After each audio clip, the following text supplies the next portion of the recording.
जी sir. हाँ, recording start हो गई। हाँ जी योगेश। हाँ जी।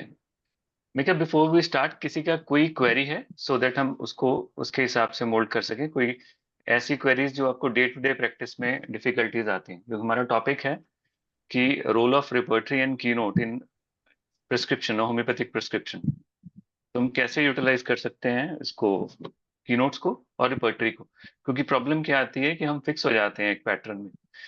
या तो हम regularly in all cases repertory use करते हैं, जो कीनोट प्रिस्क्राइबर हैं वो एवरी केस में कीनोट प्रिस्क्राइब करते हैं। सो क्या कोई अंडरस्टैंडिंग है कि फॉर एग्जांपल इस ऐसे केसेस में हमें रिपर्टरी से एंटर करना चाहिए, और कौन से केसेस हैं जिसमें कीनोट को यूज करना चाहिए, और कौन से केसेस हैं जिसमें एज ए होल हमें मिलता है। सो ये रीजन है कि आज के टॉपिक का। तो अगर किसी को है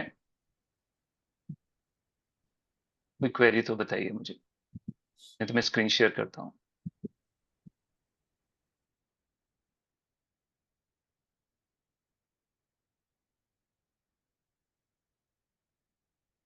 जैसे हम रिपर्टरी स्टार्ट करूं मैं।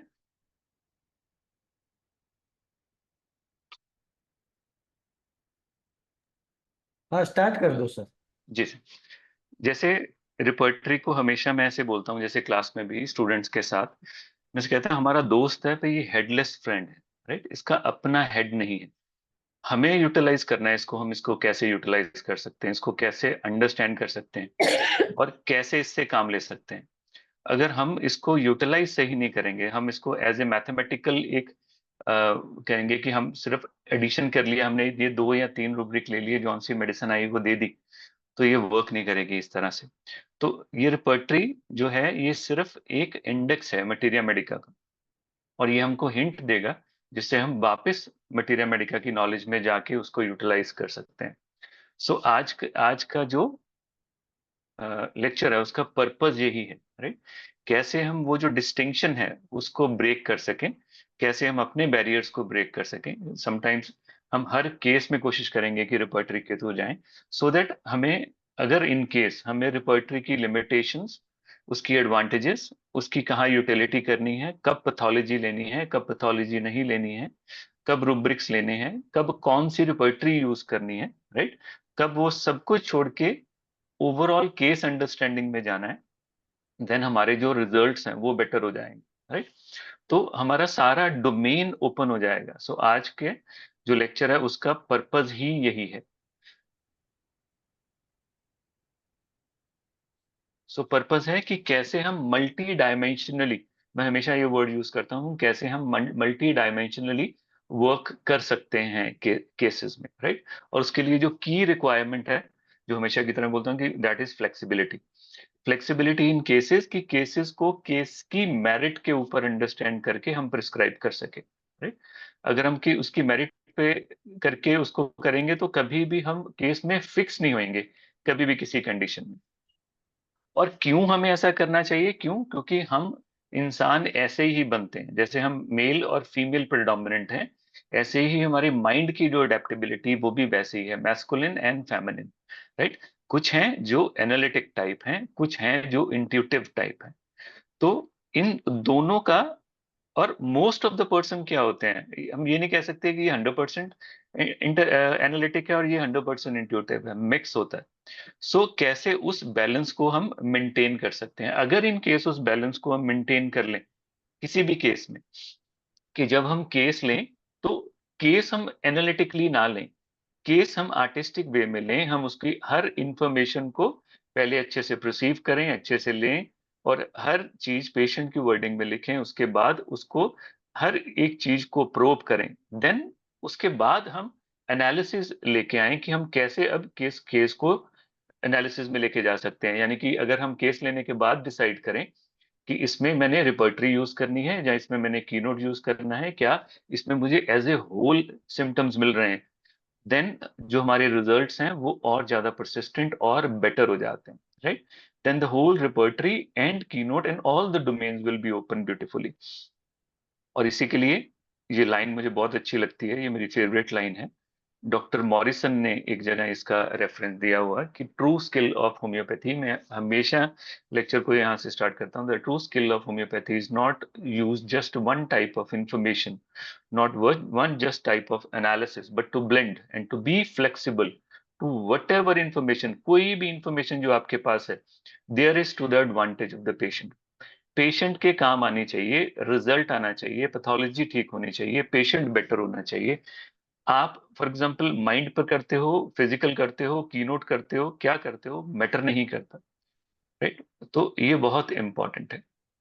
सो स्टार्ट करने से पहले एक चीज जो बहुत इंपॉर्टेंट है, इसमें जब हम केस भी डिस्कस करेंगे, इसमें हम जो रूब्रिक्स डिस्कस करेंगे, समटाइम हम क्या करते हैं, हम केसेस में क्या करते हैं या सेमिनार और क्लासेस में क्या करते हैं, हम उसको लिखना शुरू कर देते हैं, फिर वो रूब्रिक एज इट इज हम क्लिनिक पर अप्लाई करने की कोशिश करते हैं और वहां पर हमें फेलियर आते हैं, क्योंकि वहां पर वो रूब्रिक है या नहीं है, क्योंकि हम क्या ढूंढ रहे हैं, हम रूब्रिक ढूंढ रहे हैं, हम वो रेमेडी का स्टेट ढूंढ रहे हैं एज इट इज, पर पेशेंट में डिफरेंटली एक्सप्रेस करेगा। कभी भी किसी का भी जब आप सेमिनार लगाते हो, आपको कभी भी फोकस नहीं करना चाहिए कि वो रेमेडी कौन सी प्रिस्क्राइब कर रहा है, आपको फोकस करना चाहिए कि वो उस रेमेडी तक पहुंचा कैसे। ये सबसे इंपॉर्टेंट एस्पेक्ट है, और इसीलिए आपको कुछ लिखने की जरूरत नहीं है, सिर्फ सुनो, राइट? और आप अपने आप आपको समझ आ जाएगा कि मैं कैसे इसको यूटिलाइज करता हूँ या मैं केसेस को कैसे देखता हूँ, राइट? ये दो पार्ट में होने वाला है। पहले पार्ट में बेसिक, क्योंकि मैं क्या एक्सपेक्ट कर रहा हूँ कि इसमें स्टूडेंट्स भी होंगे, कुछ चीजें बड़ी बेसिक हैं रिपर्टरी की, सम टाइम हम भी मिस कर जाते हैं, मैं उनको टच करूंगा। और सेकंड पार्ट में हम करेंगे केस एग्जाम्पल के साथ कि कैसे कुछ केसेस में हमें रिपर्टरी के थ्रू जाना पड़ता है और कुछ केसेस में हम ओवरऑल अंडरस्टैंडिंग के थ्रू जाएंगे और कुछ में की नोट के थ्रू। पर हम ये सुनते हैं अपने टीचर से कि हम हमेशा हर केस में रिपर्टरी यूज करते हैं या नहीं यूज करते हैं। मेरे हिसाब से ऐसा नहीं है और हमें नहीं करना चाहिए। और इसीलिए as a student and as a physician आपको बहुत अच्छे से क्लैरिटी होनी चाहिए, राइट? केस लेने के बाद आपको इतना क्लियर होना चाहिए कि अब यहाँ पर मैंने टूल्स यूज क्या करने हैं, राइट? टूल्स कितने सारे हैं, जैसे शंकरन मेथड एक टूल है, सेगल मेथड एक टूल है, विजयकर मेथड एक टूल है, ऐसे कितने सारे टूल्स हैं हमारे पास। ऐसे ही रिपर्टरी है, की नोट है, राइट? इवन ऑर्गन रेमेडीज हैं, पैथोलॉजी है, ये सभी टूल्स हैं। हमने देखना है आफ्टर ए केस कि हमने इस पर्टिकुलर केस में टूल कौन सा यूज करना है, और वो इम्पल्सिव डिसीजंस नहीं होने चाहिए, वो होना चाहिए विद क्लैरिटी कि हाँ इस केस में ये इंफॉर्मेशन है, इसलिए मैंने ये टूल यूज करना है। Just a minute.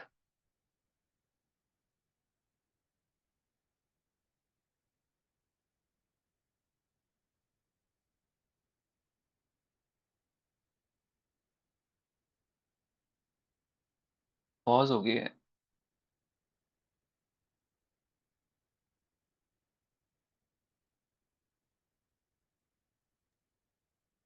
हेलो। क्या हुआ? हाँ, एक मिनट, स्क्रीन पॉज पॉज हो गई मेरी। यहाँ से तो ठीक है। हाँ अब ठीक है, नहीं इधर हम्म, से हो गई थी। हम्म। सो हमें पता होना चाहिए, एक मिनट इसको मिनिमाइज कर दूंगी, बीच में आ रहा है।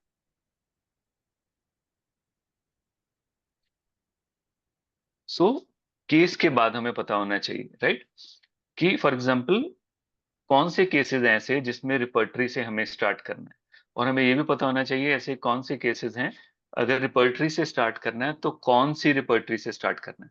और इसमें जो मोस्ट इम्पॉर्टेंट है, जो जिसपे मैं आपको बार बार अंडरलाइन करूंगा और इसमें कुछ एग्जांपल्स देके समझाऊंगा कि जहां पर एक बहुत बड़ी मिस्टेक करते हैं, वो मिस्टेक क्या है कि हमारे पास सेट ऑफ रूब्रिक्स हैं सपोज, कई बार हमारे पास बहुत स्ट्रॉन्ग रूब्रिक्स अवेलेबल होते हैं पर वो हमने लेने नहीं होते, राइट? ये अंडरस्टैंडिंग बहुत इंपॉर्टेंट है। अगर ना आपको अंडरस्टैंड हुआ, आपको ना समझ आए, जितनी मर्जी बार पूछना, क्योंकि ये इसका क्रक्स रहने वाला है। मेनी टाइम हम क्या करते हैं, सारे के सारे रूब्रिक्स एनालिसिस में ले लेते हैं और कभी भी उसमें वो रिजल्ट नहीं आता, राइट? सबसे पहले कि कब केस में रिपर्टरी यूज करनी है, उसके बाद कौन सी रिपर्टरी यूज करनी है, राइट? उसके बाद अगर रिपर्टराइज जो करना है उसमें जो हमें रूब्रिक्स लेने हैं, कौन से रूब्रिक लेने हैं कौन से नहीं। अगर लेने हैं तो क्यों, और अगर नहीं लेने हैं तो क्यों, राइट। सो इसको एक ओवरव्यू देने के लिए आपको एक सिंपल केस एग्जांपल देता हूं जिसमें आपको एवरीथिंग मिलेगा। देखिए, एंजाइटी न्यूरोसिस का केस था, राइट। इसमें जो पेशेंट मेरे पास आया था, उस कंप्लेंट लेके आया था, वो हाइपरटेंशन लेके आया था, that is plus plus plus 200 120 BP रहता था, और स्वीयर पेल्पिटेशन रहती थी उसकी। कॉन्फिडेंस लेवल लो था, पर सफोकेशन बहुत मार्क्ड थी, इतनी मार्क्ड सफोकेशन थी कि वो सीटी एमआरआई के लिए नहीं जा पाता, इवन लिफ्ट में नहीं जा सकता, ट्रेवल नहीं कर सकता। और कितनी देर हो गई है वो कहीं ट्रेवल करने नहीं गया था, कि उसको लगता था कि मेरे को घुटन होती है, मेरे को सफोकेशन होती है। अब रूब्रिक्स अंडर से आपके माइंड में आ रहे होंगे, पर थोड़ी देर के लिए रूब्रिक्स को छोड़ देना, सिर्फ अंडरस्टैंड करने की कोशिश करो उसको। फिर मैंने उसको पूछा कि ये कैसे कैसे स्टार्ट हुआ, तो उसने मुझे बोला कि लैंडलॉर्ड के साथ प्रॉब्लम आई थी, और लैंडलॉर्ड से मुझे बहुत डर लगता था। जब मैं इन केस उसको वो रेंट देने जाता था, मुझको इतना डर लगता था, मुझे लगता था मुझे खा जाएगा। ये बड़ी स्ट्रेंज और डिफरेंट वर्ड है कि फॉर एग्जाम्पल अगर वो किसी से डरता है और उसकी वर्डिंग क्या है कि वो मुझे खा जाएगा। वांट टू मेंटेन, आइसक्रीम का उनका काम है यहाँ पर, बहुत फेमस है वो, राइट। उसको होता था कि मैं इसको मेंटेन करके रखूं, अपने ओवरऑल क्वालिटी को। और ड्रीम बिग, बड़ा सोचता है वो, कुछ ना कुछ बड़ा करना चाहता है, और इसलिए बहुत हार्ड वर्किंग था वो, राइट। उसके बाद उसने बोला कि हमारी बहुत सारी स्ट्रगल रही, और स्ट्रगल के बाद अब हम सेटल्ड हो गए हैं इसमें। यहाँ पर उसने फिस्ट क्लोज की उसने, और उसमें बहुत ज्यादा डर और हेजिटेशन वो बहुत ज्यादा रही है। जब इसने बोला कि मेरे में डर और हेजिटेशन है, फिर फिस्ट उसने क्लोज की। तो उसने बोला कि उसमें fear of heart heart attack जो है वो बहुत फास्ट हो जाती है जब फियर होता है उसको। जब बीपी मेजर करते हैं तब बहुत ज्यादा हाई होता है। इन स्टेट ऑफ एंग्री, एंग्री जब था बहुत ज्यादा, यहाँ पर एक बहुत एमएलए है बेसिकली, इसने उसको मार दिया बेसिकली। उस सिचुएशन में जब गुस्सा आया, कहता मेरे से गुस्सा कंट्रोल ही नहीं होता, मैंने उसको मारा और उसके कपड़े फाड़ दिए, right. Intolerable. So I need to control my anger. So इसके दो तीन चीजें थी कि मैं एंगर को भी कंट्रोल करना चाहता हूँ, but when I do I feel suffocated. जब मुझे गुस्सा आता है और मैं गुस्सा एक्सप्रेस नहीं कर पाता हूँ, आई फील सफोकेटेड, राइट। इसलिए मैं एमआरआई में भी नहीं जा सका। बीपी वगैरह मेरा बहुत शूट करता है। Fear of ghost plus plus plus plus, या फियर ऑफ डार्क बहुत ज्यादा, फियर ऑफ हाइट बहुत ज्यादा, फियर ऑफ लोन बहुत ज्यादा, फियर ऑफ इंसेक्ट्स बहुत ज्यादा, एंड फियर ऑफ एनिमल्स बहुत ज्यादा। देन फियर एक बहुत स्ट्रेंज था, fear like you are buried alive. और ड्रीम भी इसको कैसे आते हैं, dreams of being buried alive and pursued by lions and dog, right. अब देखो ये केस है। और चाइल्डहुड में उसमें क्या था, फियर ऑफ डैड। और जब वो 10th क्लास में था, वो बोर होल में गिर गया था एक बार, राइट। ये हिस्ट्री है उसकी, जहां से ये सब कुछ स्टार्ट हुआ। और उसने अपने टीचर का भी बताया, जो उसको डार्क रूम में चूहों के साथ लॉक कर देगी, ऐसा उसको बोलती थी। इसलिए उसमें बहुत ज्यादा इस चीज को लेके फियर रहता था। Desire sweet, desire ice cream, sleep position left side, some time on right, right. अब ये ओवरऑल इसके सारे के सारे देखो सिम्टम है। अब इसमें नॉर्मली हम क्या करते हैं इस कंडीशन में, इस कंडीशन में हमारा सिस्टम क्या रहता है, हम या तो रूब्रिक्स के थ्रू जाते हैं या थीमेटिक्स के थ्रू जाते हैं, राइट। अगर थीमेटिक के थ्रू जाएंगे, अगर थीम के थ्रू जाएंगे, तो हम इसको ऐसे अंडरस्टैंड कर सकते हैं कि ये बहुत फियरफुल पेशेंट रहेगा, जिसमें फियर प्रिडोमिनेंट रहेंगे, राइट। तो हम सोलोनेसी फैमिली की रेमेडी सेलेक्ट कर सकते हैं, जैसे बेलेडोना, स्ट्रेमोनियम, हायस्केमस, ये सारी की सारी जो फैमिली है, उस वो फैमिली में फियर प्रिडोमिनेंट है बहुत ज्यादा, हम उसको कर सकते हैं। जहां हम क्या कर सकते हैं, दूसरा तरफ हम क्या कर सकते हैं, fear of ghost, fear of dark, fear of height, fear of alone, fear of insect, fear of animal, buried alive, ये हम सारे के सारे डाल सकते हैं। यहाँ पर मिस्टेक है, राइट। मिस्टेक क्या है, दूसरी तरफ से आना। अब इस केस में अगर देखो तो आपको क्या दिखता है, क्या इस केस में आपको कोई ऐसी इंफॉर्मेशन दिखती है जो थ्रू एंड थ्रू है। अगर आप थोड़ा सा भी ध्यान दोगे इसमें, तो आपको क्या लगेगा, इसमें एक चीज थ्रू एंड थ्रू पूरे केस में चल रही है। वो चल रही है फियर, फ्राइट। ये ओवरऑल पूरे केस में चल रहा है सारे के सारा। उसके ड्रीम्स में भी फियर है, राइट। अगर वो इन केस एग्जामिन कराने जाता है, उसमें भी उसको डर है। रात में भी उसको डर लगता है, उसको भूत से डर लगता है, उसको हाइट से डर लगता है, इंसेक्ट से, एनिमल से, इवन अपने जो लैंडलॉर्ड है उससे भी डर लगता है, फादर से डर लगता है। तो हम कह सकते हैं कि फियर इस केस का सेंटर है, राइट। तो ऐसे केसेस में जब आप रुब्रिक सिर्फ ले लेते हो, fear of ghost, fear of dark, fear of height, fear of loan, fear of insect, fear of animal. आपने रूब्रिक्स से ले लिए, पर आप ये भूल रहे हो कि ये उसके जो सेंटर है फियर, जो मेन, उसी को एक्सप्रेस करने के डिफरेंट डिफरेंट एरियाज हैं। ये आइसोलेटेड फिनोमिना नहीं है इस केस में कि आपने ओवरऑल एक केस लिया और उसमें फियर ऑफ डार्क बहुत ज्यादा था, जब उसमें फियर ऑफ गोस्ट बहुत ज्यादा था, तो आपने क्या किया कि उसके जो जो स्टेट है, जो उसकी पर्सनैलिटी है, उसके साथ आपने फियर ऑफ डार्क और फियर ऑफ गोस्ट ले लिया। इसमें ऐसा नहीं। इस केस में फियर हर जगह है, उसके सपने में भी है, उसकी लाइफ में भी है, उसकी सिचुएशन में भी है, हर जगह। तो इस केस में आप फियर ऐसे कंसिडर नहीं करोगे कि आप स्पेसिफिकली फियर पिक करो। हाँ, अब इसमें क्या रहेगा, क्या इसी फियर में कोई ऐसा फियर है जो आपने नॉर्मली नहीं सुनते आप, राइट, जहां आप नहीं देखते, और वो एक से दो जगह सेम फियर एक्सप्रेस कर रहा है। देखो इसमें क्या है, स्क्रीन पर देखो कि उसको क्या लगता है कि फियर क्या है, डर कैसा लगता है उसको, जैसे बरिड अलाइव। और ड्रीम्स में क्या आ रहा है, एज इफ बरिड अलाइव। तो इस केस को अगर आपने प्रोव करना है, तो इसमें बहुत इजी है प्रोव करना है इस केस में, कि आपको सारी वो रेमेडीज पिक करनी है जिसमें फियर सेंटर में पड़ा हो। मतलब ऑल द सोलोनेसी फैमिली की जितनी सारी रेमेडीज हैं, इतनी सारी जितनी रेमेडीज हैं, आप उसको कंसिडर करोगे। तो उसमें मटेरिया मेडिका में जाके एक एक करके देखोगे क्या कोई ऐसी रेमेडी है जिसमें fear of being buried alive है, right, dreams of being buried alive. जब ये देखोगे तो आपको एक रेमेडी मिलेगी which is very well known for hypertension, which is very well known for this type of condition, जिसमें बहुत जल्दी एग्रेशन आ जाता है और वो ओवरऑल स्टेट भी कवर करती है। अब वो क्या है, वो रेमेडी है अट्रोपिन। आप एक बार पढ़ के देखना, राइट, बेलेडोना का एल्कलॉइड है। जब आप इसको पढ़ोगे, राइट, तो इसमें आपको मिलेगा fear of being buried alive, और साथ में it is a very good remedy for hypertension, और इस मेडिसिन ने इस पे ओवरऑल वर्क किया, राइट।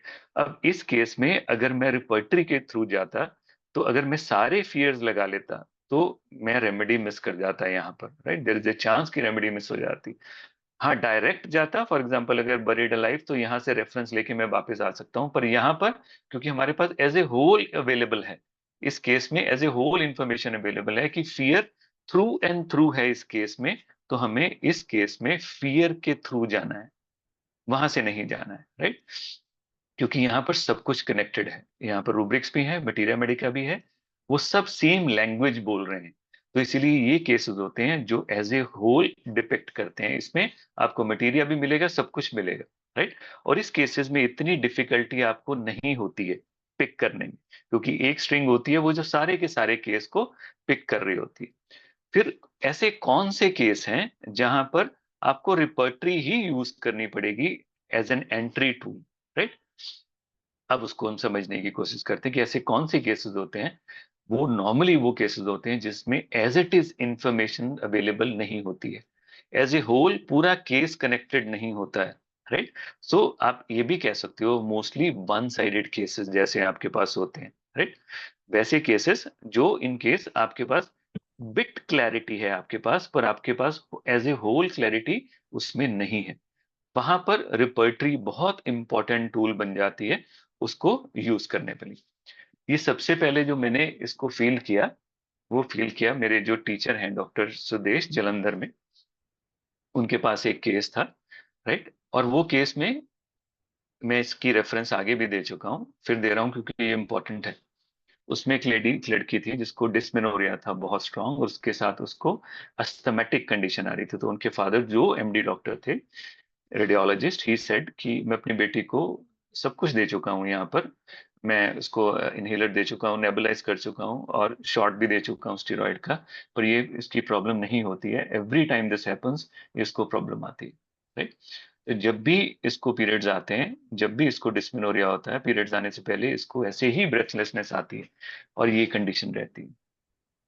अब नॉर्मली क्या है, राइट, मेरे लिए जब मैं वहां क्लिनिक पर था, मेरे लिए एक आइसोलेटेड फिनोमिना था होल केस से, राइट।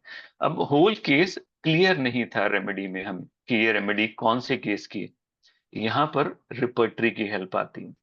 अगर हमें ये मालूम है राइट कि ये इंफॉर्मेशन हम कहाँ ढूंढ सकते हैं और रिपर्टरी में कहाँ पड़ी है, देन हम इसको यूटिलाइज कर सकते हैं और पूरा केस क्लियर हो सकता है हमारे लिए। जैसे यहाँ पर देखो क्या हो रहा है, रेस्पिरेशन डिफिकल्ट हो रही है इन डिस्मेनोरिया। अब डिस्मेनोरिया और रेस्पिरेशन का रेस्पिरेटरी सिस्टम का डायरेक्ट रिलेशनशिप कोई नहीं है, कोई भी नहीं है। डायरेक्टली रिलेशन नहीं है। हम ये नहीं कह सकते कि डिस्मेनोरिया में रेस्पिरेटरी डिस्ट्रेस आता है इन एवरी केस, हम ऐसे नहीं कह सकते। तो क्या कोई रुब्रिक है ऐसा कि जिसमें ये दोनों चीजें इकट्ठी हो, राइट?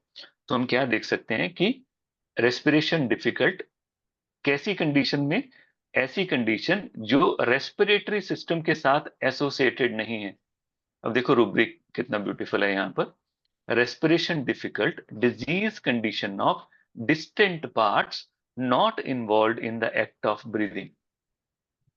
ये इतना सुंदर रूब्रिक है, जस्ट ये रूब्रिक था और बाकी की इंफॉर्मेशन उसको कॉम्प्लीमेंट कर रही थी पल्सिटला को, और ये केस क्रैक हो गया उसमें।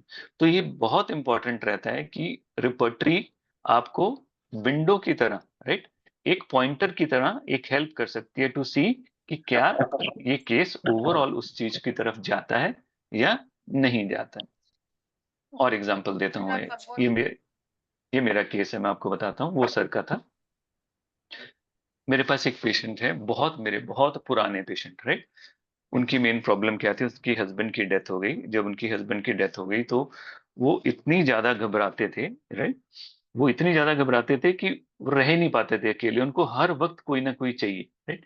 इवन यहाँ तक कि जो छोटा बच्चा है अगर वो भी उनके साथ है तो उनको कोई प्रॉब्लम नहीं है, वो रात को सो सकती हैं। इतना सा भी सपोर्ट अगर उनको मिल जाता है, मैंने उनको बोला कि यार छोटा बच्चा क्या कर लेगा अगर आपको प्रॉब्लम है। वो कहते योगेश बस मनु है कि कोई कोई मेरे पास होना चाहिए, अगर कोई भी है मुझे नींद आ जाएगी, राइट, मुझे कोई प्रॉब्लम नहीं है। ये उनको, ये उनकी ओवरऑल जो नेचर का एस्पेक्ट था जो मैं आपको बता रहा हूँ। पर उनकी मेन प्रॉब्लम जो थी वो था फ्रीक्वेंट यूरिनेशन। वो रात को इतनी बार यूरिन पास करते थे और सुबह उनको कोई प्रॉब्लम नहीं आती थी, और ये सारी चलती थी। अब इसको लेके हम कितने सारे, यानी कि जैसे हम करते हैं कि डिफरेंट डिफरेंट रूब्रिक्स ले लिए, हमने वो सारे के सारे रूब्रिक्स लगा के इनको मेडिसिन थी। बहुत ज्यादा एंग्जाइटी थी, बहुत ज्यादा एंक्शियस थे, elements from grief and all that, सब कुछ लेने के बाद इनमें कोई रिजल्ट नहीं आया मेरे को। देन मैंने ये जो इनकी मेन प्रॉब्लम थी उसको पिक करना शुरू किया। जो इनकी मेन प्रॉब्लम है उसको कैसे देखा जाए, कि मेन प्रॉब्लम क्या है इसकी, कि इनको क्या हो रहा है। देखो एक मिनट, इसको पूरा ही क्लियर कर लेते हैं, आपको ज्यादा समझ आ जाएगा। ये बहुत ज्यादा एंशियस थे, वेरी एंशियस। जब भी इनकी बेटी की तबीयत खराब होती थी, इन्होंने लास्ट में आना है मेरे पास, पहले सभी डॉक्टर्स के पास ओपिनियन लेके आना है, इतनी ज्यादा एंजाइटी हेल्थ अबाउट इनको थी, राइट। बहुत fearful, she can't sleep alone, started from least noise. छोटी सी भी आवाज घर में आ गई, फोन कॉल आ गई, राइट, अगर रात को कोई भी फोन कॉल आ गई तो ये कहते थे मेरा दिमाग खराब हो जाता है कि पता नहीं क्या हो गया, right. She told me that she is like A childhood but become more after the death of the husband. Husband की डेथ के बाद ज्यादा हो गया, पर पहले बचपन में भी ये ऐसे ही थे। उन्हें बोला कि when I ask about the incident she said, ये तो ऐसे था जैसे मेरे पैरों के नीचे से जमीन ही निकल गई। जो जब मुझे फर्स्ट टाइम पता लगा एक्सीडेंट के बारे में कि मेरे हस्बैंड की एक्सीडेंट हो गई, उनकी डेथ हो गई। अब फाइनेंसेस वगैरह का कैसे करना है मुझे बिल्कुल नहीं पता। She is very thirsty, open air desire थे इनमें। अब देखो इसमें मेरे को क्या मिल रहा है, इसमें मेरे को मिल रहा है कि बहुत ज्यादा पेशेंट एंग्शियस है, बहुत ज्यादा डिपेंडेंट है, क्लिंगिंग है, स्टार्टल्ड फ्रॉम नॉइजेस है, फियरफुल है, ये सारे सिम्टम है। पर मुझे ओवरऑल थ्रेड नहीं मिल रहा। दीज आर द केसेस जहां पर रिपर्टरी आपको एक पर्टिकुलर पॉइंटर दे देगी जिसमें सारा केस घूम जाएगा आपका कि हाँ इसमें इसको ऐसे सोचा जा सकता था। अगर आप रूब्रिक देखोगे, फ्रीक्वेंट मेचुरेशन में जाके अगर आप देखोगे, frequent maturation at night, seldom during a day, right, तो आपको वहां दो मेडिसिन मिलती, एक बोरेक्स और एक टेरेंटुला, राइट। ये दो चीजें आपको मिलती हैं। अब देखो बोरेक्स कैसी होती है, अगर बोरेक्स को देखो, रूब्रिक है urination frequent night seldom during a day, रात को होता है, सिर्फ दो रेमेडीज हैं इसमें, राइट। टेरेंटुला की स्टेट इससे मैच नहीं करती, पर अगर आप बोरेक्स देखोगे तो बोरेक्स हम ऐसे ही पढ़ते हैं कि स्टार्टलिंग बहुत स्ट्रांग है उसकी, क्लिंगिंग बहुत स्ट्रांग है, जैसे जमीन निकल गई नीचे से, लिफ्ट में नहीं जा सकता, बहुत ज्यादा डिपेंडेंट होता है। अगर आप बोरेक्स को अंडरस्टैंड करोगे, उसकी फैमिली को अंडरस्टैंड करोगे, वो लिथियम रो में बिलोंग करती है, जो टोटली इनकैपेसिटेटेड होते हैं, किसी के ऊपर डिपेंडेंट होते हैं, जैसे वो छोटे से बच्चे के ऊपर डिपेंडेंट है। ये केस यहाँ से क्लियर हुआ बोरेक्स के साथ। और बोरेक्स ने हेल्प किया ओवरऑल, ना कि केस, ओवरऑल जो स्टेट थी वो भी इंप्रूव हुई, जिसको मैं पहले नेट्रम ले रहा था जहाँ किसी और चीज की तरह ले रहा था, उसने कभी हेल्प नहीं किया, पर यहाँ पर इस रूब्रिक ने मुझको एंट्री दी, राइट। तो इसीलिए जो जो हमारा टूल है रिपोर्टरी, इसकी नॉलेज होनी बहुत इंपॉर्टेंट है, इसको हम कैसे यूटिलाइज कर सकते हैं वो बहुत इंपॉर्टेंट है। उसको जाने से पहले कुछ टिप्स देता हूं जो मेरे सर ने मुझे दिए थे स्टूडेंट्स के लिए। सीनियर्स के लिए तो चलो वो स्टेज से निकल गए हैं, जो स्टूडेंट हैं, मेरे सर हमेशा कहते थे कि जब भी रिपर्टरी यूज करनी है, राइट, उसमें थंबनेल नहीं होने चाहिए, और कभी भी कंप्यूटर रिपर्टरी यूज नहीं करनी है। सर यूज नहीं करने देते थे हमें कंप्यूटर रिपर्टरी, वो कहते थे कि जब आप कंप्यूटर रिपर्टरी यूज करते हो आपकी मेमोरी डेवलप नहीं होती है, आपकी विजुअल मेमोरी डेवलप नहीं होती है। तो हम हमेशा कहते थे always go for the book repertory, so that उसमें क्या रहेगा, क्योंकि कंप्यूटर में क्या है, हम सिर्फ वही सर्च कर सकते हैं जो हमें मालूम है, जो हमें मालूम नहीं है वहां तक कहीं नहीं, कभी भी नहीं जा सकते, राइट। वहां तक हम कभी भी नहीं पहुंच सकते। सपोज अगर कोई पेशेंट, आपको किसी ने कहा कि मेरे को मीठा तो पसंद है पर मेरे को मीठा चाशनी वाला मीठा पसंद है, राइट, किसी ने आपको ये बोला, वो कोई कह सकता है आपको मेरे को खाना तो पसंद है, खाना तो जैसे गवर्नमेंट को अच्छा लगता है, खाना खाना तो अच्छा लगता है, पर 5 स्टार में जैसे वो खाना परोसते हैं वैसे वैसे खाना पसंद है मुझे, वो चीज अच्छी लगती है। अब अगर हमें मालूम ही नहीं होएगा तो ये रिपर्टरी में हम सर्च कैसे करेंगे, हम नहीं सर्च कर सकते रिपर्टरी में। तो हमें एग्जैक्टली exactly पता होना चाहिए, तो इसीलिए बुक रिपर्टरी यूज करनी बहुत इंपॉर्टेंट है, कि हम बुक रिपर्टरी को जब यूज करेंगे तो हमें पता चलेगा कि यार शुगर जो स्वीट डिजायर है उसके उसके नीचे कैंडीज एंड डेंटीज भी पड़ा हुआ है, डेंटीज डिजायर। जब हम दूसरी तरफ जाएंगे, डिजायर डेलिकेसेस, राइट, तो हमें पता चलेगा कि हाँ ये डेलिकेसेस क्या है, जब सर्च करेंगे हमें पता लगेगा ऐसे जो परोस के चीज दी जाती है उसको हम कहते हैं डेलिकेसेस, वहां हम यूज कर सकते हैं, राइट। ऐसे एंड नंबर ऑफ थिंग्स हैं, जैसे मैं क्लास में भी कहता होता हूँ, जैसे अभी मौसम चल रहा है हमारे नॉर्थ में, ह्यूमिडिटी बहुत स्ट्रांग है, तो सल्ट्री वेदर एग्रावेट, अगर हमें ये नहीं पता है सल्ट्री वर्ड, तो हम ह्यूमिडिटी ही ढूंढते रहेंगे। हमें पता होना चाहिए कि कहाँ ये यूज होएगा और कहाँ दूसरा वर्ड यूज होएगा, right. Another thing which is very important, sir कहते थे कि जब भी आप रुब्रिक, कोई रुब्रिक यूज सर्च करना है, चाहे पेशेंट बैठा हुआ है जैसी कंडीशन है, चारों के चारों कॉलम रीड करने हैं, ये हमेशा वो हमें कहते थे और करवाते होते थे। इससे हमें बहुत बेनिफिट मिलता था, क्योंकि हमें कितने न्यू रूब्रिक्स पता चलते थे जो कल को कभी काम आ जाएंगे, क्योंकि वो सबकॉन्शियस में रहते हैं। जैसे कि देखो ये एग्जाम्पल है सॉल्ट का, हम रूब्रिक देखते हैं, सॉल्ट डिजायर हम लगाते हैं, कितनी बार लगाते हैं, राइट। पर देखो कुछ रूब्रिक्स हैं जो बहुत इंपॉर्टेंट रूब्रिक है, समटाइम पेशेंट में होंगे, जैसे टेस्ट के अंदर है salt enough food does not taste. इस पेशेंट में आप जितना मर्जी सॉल्ट डालते डालते रहो उसको ऐसा यही लगेगा सॉल्ट कम है, राइट। ये वो सेट ऑफ रेमेडीज हैं, ये इतना अच्छा रूब्रिक है, पर ये आपको कभी नहीं मिलेगा अगर आप कंप्यूटराइज को यूज करोगे, क्योंकि आप वही ढूंढते रहोगे जो आप नॉर्मली यूज करते हो, जहाँ जानते हो, जहाँ करना चाहते हो। देखो सेकंड रूब्रिक भी कितना अच्छा, that is salt, taste salt enough food only taste natural, लैकेन का कीनोट है ये। जितना मर्जी डाल लो ये कहेगा नमक ठीक है, पहले वाला कहेगा नमक कम है, ये ज्यादा भी होगा तो कहेगा कम है, राइट। ऐसे कितने सारे रूब्रिक्स हैं जो उसमें पड़े हुए हैं जिसको हम यूटिलाइज कर सकते हैं, राइट। उसके बाद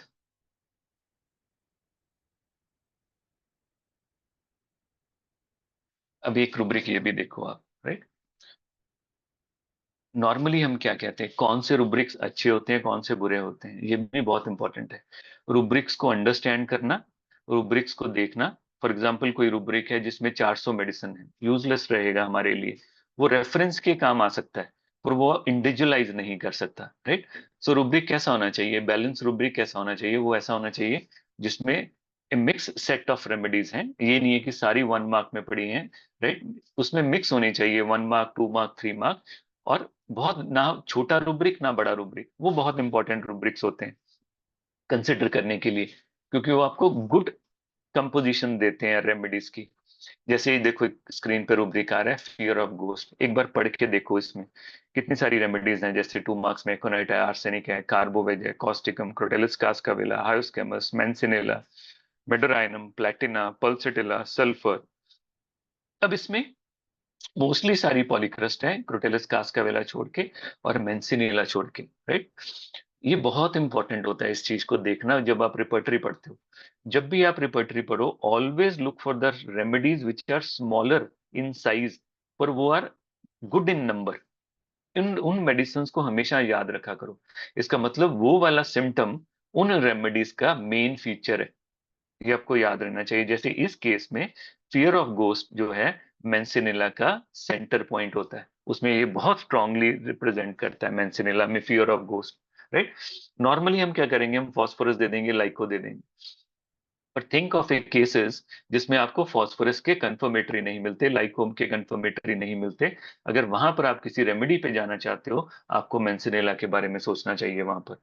तो ऐसा कोई रुब्रिक जहां पर आपको कोई छोटी रेमेडी ज्यादा मार्क्स में नजर आए, उसको हमेशा रिपर्टरी पढ़ते हुए ध्यान में रखना है इसको, राइट। ये बहुत बेसिक बात है, इसको आपने एक बार अंडरस्टैंड करना है इसको। दूसरी इंपॉर्टेंट चीज रिपर्टरी के बारे में जो पहले पता होनी चाहिए डिस्कस करने से पहले, समटाइम करती क्या है। अब मैंने स्टार्टिंग में वर्ड यूज किया हेडलेस फ्रेंड। हेडलेस फ्रेंड क्यों कहा मैंने, क्योंकि इसका हेड नहीं है, दिमाग नहीं है इसमें, राइट। इसमें चीजें स्कैटर्ड, ये एक इंडेक्स है, ऐसे है जैसे डिक्शनरी होती है, जैसे हम फोन की डायरेक्टरी आजकल नहीं होती, पर जैसे फोन की डायरेक्टरी थी, राइट। वो पर्सन के बारे में भी नहीं बताती, वो सिर्फ उसके बारे, उसका नंबर, फोन नंबर बताती है। ऐसे ही रिपर्टरी क्या है, कंप्लीट इंफॉर्मेशन कभी भी नहीं देगी, पर आपको वो समझना पड़ेगा। सो इसीलिए बेस्ट वे क्या रहता है अगर आप रिपर्टरी यूज करना चाहते हो, always go back to the reference work. आप उस रूब्रिक का जिस ऑथर ने एडिशन की हुई है उसके रेफरेंस में जाके देखो कि वो एग्जैक्टली exactly क्या कहना चाहता है। कई बार वहां जाके सारी स्टोरी चेंज हो जाती है। फॉर एग्जाम्पल देखो, ये रूब्रिक्स हैं रिपर्टरी में। जैसे रूब्रिक्स क्या है, delusion here footsteps, delusion of hearing, delusion here voices, right. Delusion bed raised. Delusion someone under the bed. Delusion he will be choked. Delusion choked he will be icy cold hands. अब ये सारे different rubrics हैं, देखो अलग अलग rubrics हैं सारे के सारे, पर अगर आप थोड़ा सा भी ध्यान दोगे इसको, इनमें जो रेमेडीज हैं उनको बैक जाके पढ़ना शुरू करोगे, तो आपको क्या मिलेगा, एक ऐसी रेमेडी मिलेगी जो इसमें थ्रू एंड थ्रू चल रही है। और नॉर्मली हम उस रेमेडी को इस तरह से कभी यूटिलाइज ही नहीं करते। देखो वो क्या रेमेडी है, उसमें क्या लिखा हुआ देखो। इसमें प्रूवर क्या कहता है, प्रूवर कहता है visions at night when half awake she heard soft step in the room when knocking under the bed and bed was raised up. कि कोई, उसको ऐसे लगता है कि वो हाफ अवेक है, उसने आवाजें सुनी हैं और किसी ने उसके बेड के नीचे से उनको नॉक किया है और बेड थोड़ा सा उठ गया है। Vision at midnight while awake lying with the right hand on the left shoulder, something took hold of her hand, किसी ने उसका हाथ पकड़ा है, and bend it several time up and down, then it seem as if someone took her by a throat with a icy cold hand. ये पूरा का पूरा रूब्रिक है, पूरी की पूरी पेशेंट की एक्सपीरियंस है, वर्जन है। एंड और ये मैंने एक पेशेंट में प्रिस्क्राइब भी किया है कंथारस में। It is a very very good symptom of cantharis. अब देखो ये सारा का सारा सिम्टम जब रिपर्टरी में गया तो क्या हो गया, रिपर्टरी में जाते ही ये सब स्कैटर्ड हो गया। उसकी इस पूरे के पूरे जो, ये इसकी जो सोल थी, रिपर्टरी में जाके वो सोल खत्म हो गई, राइट। ये ऐसा ही है कि जो फ्लावर था, हमने फ्लावर को डिसइंटीग्रेट कर दिया केमिकल में, इसमें कौन सा केमिकल्स था, ये पेटल ये पेटल। अब रोज की फ्रेग्रेंस और रोज की जो बीइंग है वो मिसिंग होगी, राइट, वो नहीं है उसमें। बस सिर्फ हमारे पास सारा का सारा रोज पूरा है हमारे पास, राइट, पर उसकी जो इसेंस थी, जो रोज की जो फील थी रोज की, वो खत्म हो गई। ऐसे ही है रिपर्टरी, उसमें उसमें सोल नहीं है रिपर्टरी में, राइट। सोल मिलेगी आपको मटेरिया मेडिका में जाके, ये आपको पता होना चाहिए।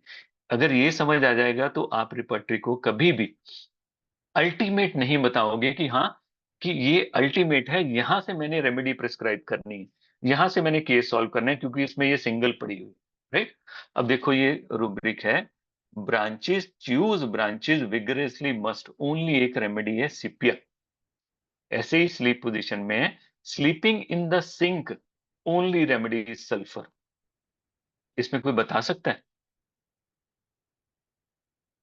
कि इसका क्या मतलब होएगा? एनीबडी?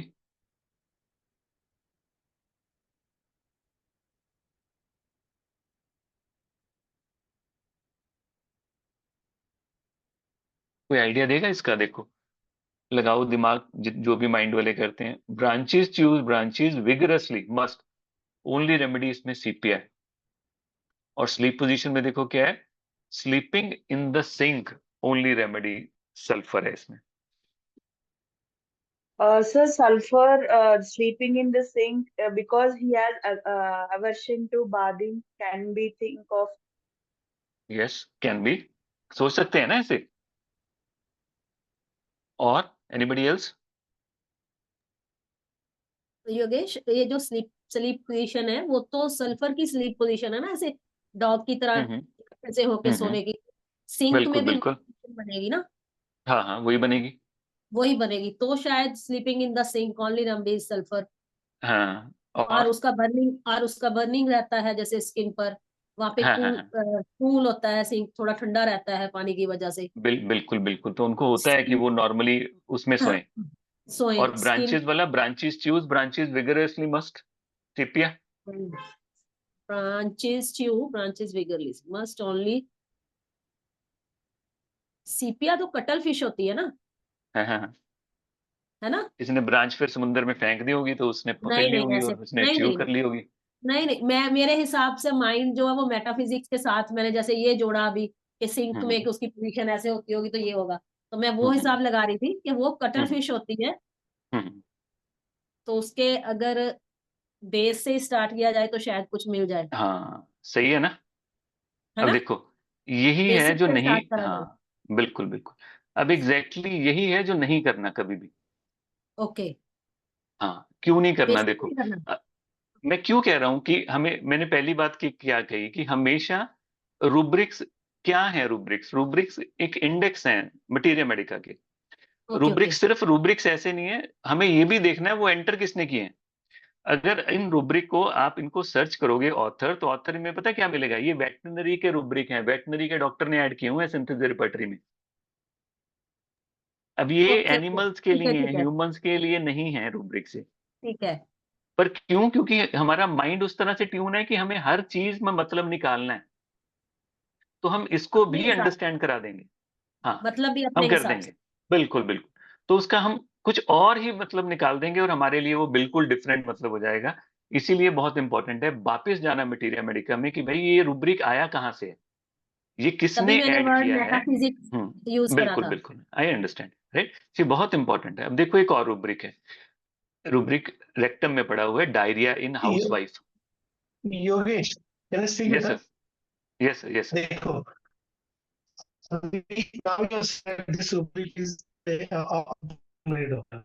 अब हेलो देखो, हेलो, हम डॉक्ट्रिन ऑफ सिग्नेचर के अंदर जैसे जैसे हेलो, सुन पा रहे हैं मुझे? हाँ जी हाँ जी हाँ जी सर, अब आ रही है, हेलो। आ रही है सर। अब एक बात बताओ बेटा, अभी अदर हम्म, वे राउंड हम डॉक्ट्रिन, अभी हम other way round doctrine of signature लेते हैं। जी सर। जैसे यू टेक स्नेक्स, जैसे आप सांप हम्म, का ले लेते हो, जैसे हम जी सर, ड्रॉसेरा का लेते हैं, कई चीजों का हम डॉक्ट्रिन ऑफ सिग्नेचर लेते हैं। बिल्कुल बिल्कुल सर। तो फिर वो नहीं लेना चाहिए। अगर आप कह रहे हो कि वेटरनरी हाँ वाला हाँ रूब्रिक इधर नहीं यूज कर सकते, हाँ हाँ, तो नहीं फिर सर, आप डॉक्ट्रिन ऑफ सिग्नेचर कैसे यूज कर सकते हो लॉजिकली? लियाकत नहीं भाई, सर, नहीं सर, नहीं नहीं, मैं ये लियाकत नहीं कह भाई। रहा सर। हाँ रुको रुको रुको रुको, हाँ मैं क्या कह रहा हूँ सर? मैं कह रहा हूँ कि हाँ। कोई भी रूब्रिक जब आप रेफरेंस के लिए जाते हो, जहाँ यूज करने जाते हो, go back to the reference जहां से आया है। एक बार यस उसको yes yes, of understand course. जरूर करो, हाँ, उसको एक बार वहां से अंडरस्टैंड करो। जब आपको वहां पर उसकी रेलेवेंस मिलती है, आपको वहां पर उसकी कोई भी रेलेवेंस मिलती है, आप यूज कर सकते हो। क्योंकि रिपर्टरी एज सच इंडेक्स है, वो एक डायरेक्टरी है जिसने आपको हाँ, रेमेडी का फोन नंबर देना है, बस वो बस अल्टीमेट रियलिटी नहीं है। बस बस बस बस। हाँ हाँ, नहीं ये नहीं, सर, बिल्कुल नहीं। जी जी जी, रिपोर्ट इज नॉट अल्टीमेट, बिल्कुल नहीं, बिल्कुल बिल्कुल एब्सोल्युटली बिल्कुल नहीं। सर, बिल्कुल बिल्कुल यस, सर। बाकी और सही। ओके जी ओके सर, बेटा। राइट सर, जी सर, थैंक यू सर। अब जैसे नेक्स्ट रूब्रिक है diarrhoea in housewife, right. इसमें सिर्फ कॉफिया पड़ी हुई है, अब नॉर्मली कॉफिया में देखो क्या है, डायरिया एंड हाउसवाइफ तो सारे हाउसवाइफ हैं, तो कैसे समझेंगे? फिर अगर सिर्फ रिपर्टरी के ऊपर जाएंगे तो हम सबको कॉफिया देंगे, राइट? पर इसको अंडरस्टैंड करने के लिए हमें फिर वापस जाना पड़ेगा मटीरिया मेडिका में। जब हम वापस मटीरिया मेडिका में जाएंगे देन हमें क्या मिलेगा कि मर्फी क्या कहता है, diarrhoea in the housewife who have much care and trouble in managing their house hold. और कैसी ट्रबल होती है इनमें, अब वो कैसे अंडरस्टैंड करेंगे? Through the remedy coffea. क्योंकि कॉफिया में क्या होते हैं, मेनी आइडियाज, राइट? तो फॉर एग्जाम्पल जब कोई आने वाला है घर पे तो कितने सारी आइडियाज रात को ही आने शुरू हो जाएंगे उसको, कि मैंने क्या बनाना है, उसके लिए क्या बनाऊं, इस डिश को मैं किस तरह डिफरेंटली बना सकती हूँ। ये कितने सारे केयर्स एंड वरीज उसके साथ आने शुरू हो जाएंगे, न्यू न्यू आइडियाज उसको आएंगे। अब ये आइडियाज डायरिया लेके आएंगे उसको, जब ये कंडीशन होएगी तब ये रुब्रिक लगेगा, राइट? अब यहां पर प्रॉब्लम क्या आती है, suppose I am a speaker और मैं एक केस प्रेजेंट करता हूं, डायरिया इन हाउस वाइफ, और उसको मैं ऐसे एक्सप्लेन करके रुब्रिक देता हूं, ये लेडी ठीक हो गई, राइट? पर अब आप उसको हर केस में यूटिलाइज कर रहे हो अपनी क्लिनिक पर जाके, और कोई भी हाउसवाइफ आ रही है उसको यूज कर रहे हो, किसी कंडीशन में भी वो नहीं वर्क करता। देन हम कहते हैं यार सर ने दिया था पर ये रुब्रिक काम नहीं करता। रुब्रिक नहीं काम करते हैं, काम करती हैं इंडिकेशंस। इंडिकेशंस होंगी तो रुब्रिक वर्क करेगा, नहीं तो रुब्रिक वर्क नहीं करेगा, राइट? वो बिल्कुल वर्क नहीं करेगा। तो इसीलिए उसको हेड आपने देना है उस दोस्त को, और उसको जब आप उसको हेड दोगे, मतलब आप अपनी अंडरस्टैंडिंग जब रुब्रिक को दोगे, देन उसमें रिजल्ट आने शुरू हो जाएंगे, राइट? एग्जाम्पल देता हूं अब आपको डिफरेंट। जैसे एक केस आया डिप्लोपिया का, राइट? ये मेरे पास केस आया था, कौन सी डेट है, एक मिनट देखता हूँ, 13 सितंबर। ये 13 सितंबर को मेरे पास आए, राइट? मेल पेशेंट है, 53 ईयर ऑफ एज, राइट? मेरे पास आए, इन्होंने बोला कि मुझे डिप्लोपिया, मैं आपको सीधा ही बोल के बताता हूँ कि इसमें केस में था क्या मेरे पास। तो इसने मुझे क्या बोला कि नॉर्मली सबसे पहले मुझे डायबिटीज तो मुझे काफी सालों से थी, देन स्लोली स्लोली मुझे कार्डियक इशू आया और मुझे हार्ट अटैक हुआ, जिसके कारण बाईपास मुझे करवाना पड़ा, और मेरी हार्ट की सारी मेडिसिन चल रही। हार्ट की मेडिसिन के साथ साथ क्या कंडीशन आई मेरी, कि अभी कुछ साल पहले मुझे फैमिली में स्ट्रेस आया। अब मैंने जितनी बार भी उसको पूछा, उसने उस स्ट्रेस को डीपर एक्सप्लेन नहीं किया मेरे को, राइट? मेरे पास वो इन्फॉर्मेशन नहीं है क्या स्ट्रेस आया, मुझे सिर्फ इतना आया कि कोई स्ट्रेस आया उसकी लाइफ में, जो उसने मेरे से शेयर नहीं किया। पर उस स्ट्रेस के बाद, उस कंडीशन के बाद उसने पीना शुरू कर दिया, ड्रिंक करनी शुरू करी। जब उसने ड्रिंक करनी शुरू करी तो उसके लिवर में बहुत जल्दी इश्यूज आ गए लिवर में। अब वो जब मेरे पास आया, उसको लिवर प्रॉब्लम है और 6 महीने से लास्ट उसको डिप्लोपिया चल रहा है। बोला उसके बाद थोड़े महीने पहले स्लोली स्लोली उसको डबल विजन आनी शुरू हो गई। अब क्या है कि उसको डबल विजन आती है जब भी वो राइट साइड देखता है, ये उसका सिम्टम। सामने देखता है तो उसकी विजन में क्लैरिटी है, ये नहीं है बिल्कुल क्लियर है पर क्लैरिटी है, पर जब भी राइट साइड देखता है तो उसको डबल विजन आती है। अब यहाँ पर इस केस में देखो, हमारे पास ऐसे होल नहीं है कुछ भी, हमें नहीं पता कि उसकी लाइफ में क्या हुआ और उसका इम्पैक्ट उसके ऊपर क्या है।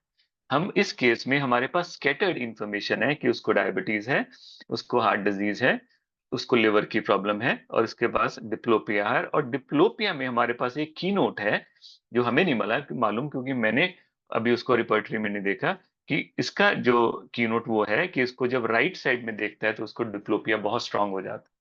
So when we go into the repertory, right, जब हम रिपर्टरी में जाके देखेंगे विजन के under diplopia on seeing right aggravate, तो हमारे उसमें दो रेमेडीज पड़ी, causticum and second is digitalis, right?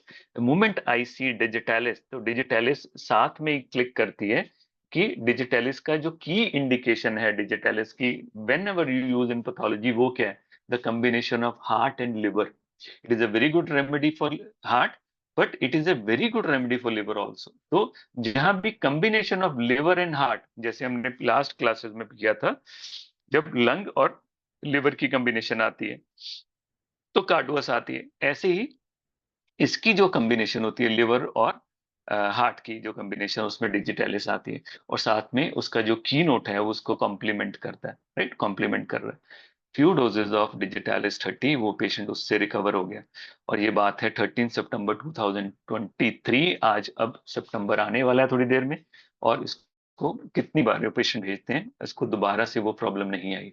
तो यहाँ पर ये केसेस हैं विद द कम सिम्टम जिसमें ओवरऑल क्लैरिटी नहीं है। यहाँ पर जो रिपर्टरी का रोल है वो बहुत इंपॉर्टेंट हो जाता है, कैसे करना है उसको, राइट। सो देखोगे vision diplopia, looking sideways, right aggravate, तो सिर्फ 2 है। दोनों एडिशन केंट की हैं। एडिशन जरूर देखा करो किसकी एडिशन है, कॉस्टिकम एंड डिजिटैलिस। सो जो डिजिटैलिस है, यहाँ पर इस केस में डिजिटैलिस ने वर्क किया उस कंडीशन।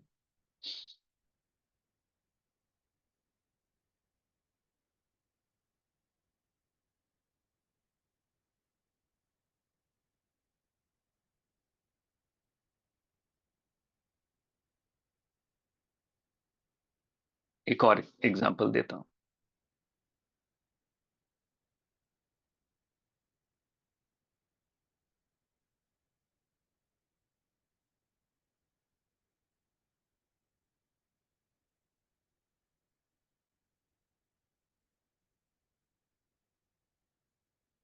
यहाँ तक किसी को कोई क्वेरी, कोई क्वेश्चन या डिफिकल्टी?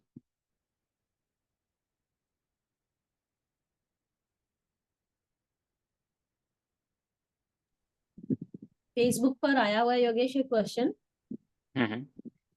उन्होंने आई थिंक डिलीट कर दिया, उनका क्वेश्चन था कि ये जो एनिमल वाला बोला है तो एनिमल तो बोल नहीं सकते, ऐसा कुछ था। अगर वेटनरी नहीं करा है उनको कैसे पता Dr. लगता है? Yogesh, in regards to the case where you said that MRI suffocation, I even thought of nitrogen component, okay, the Yes, second ma'am. row. Yes, ma'am. But Yes, then ma'am. Yes, ma'am. it did cover when it came to fear as if being buried. So that also Yes. considered, it takes the aspect of the suffocation as well. So that Yes, was ma'am. also covered. Otherwise, the second row and the nitrogen component, no, because Yes, MRI yes, ma'am.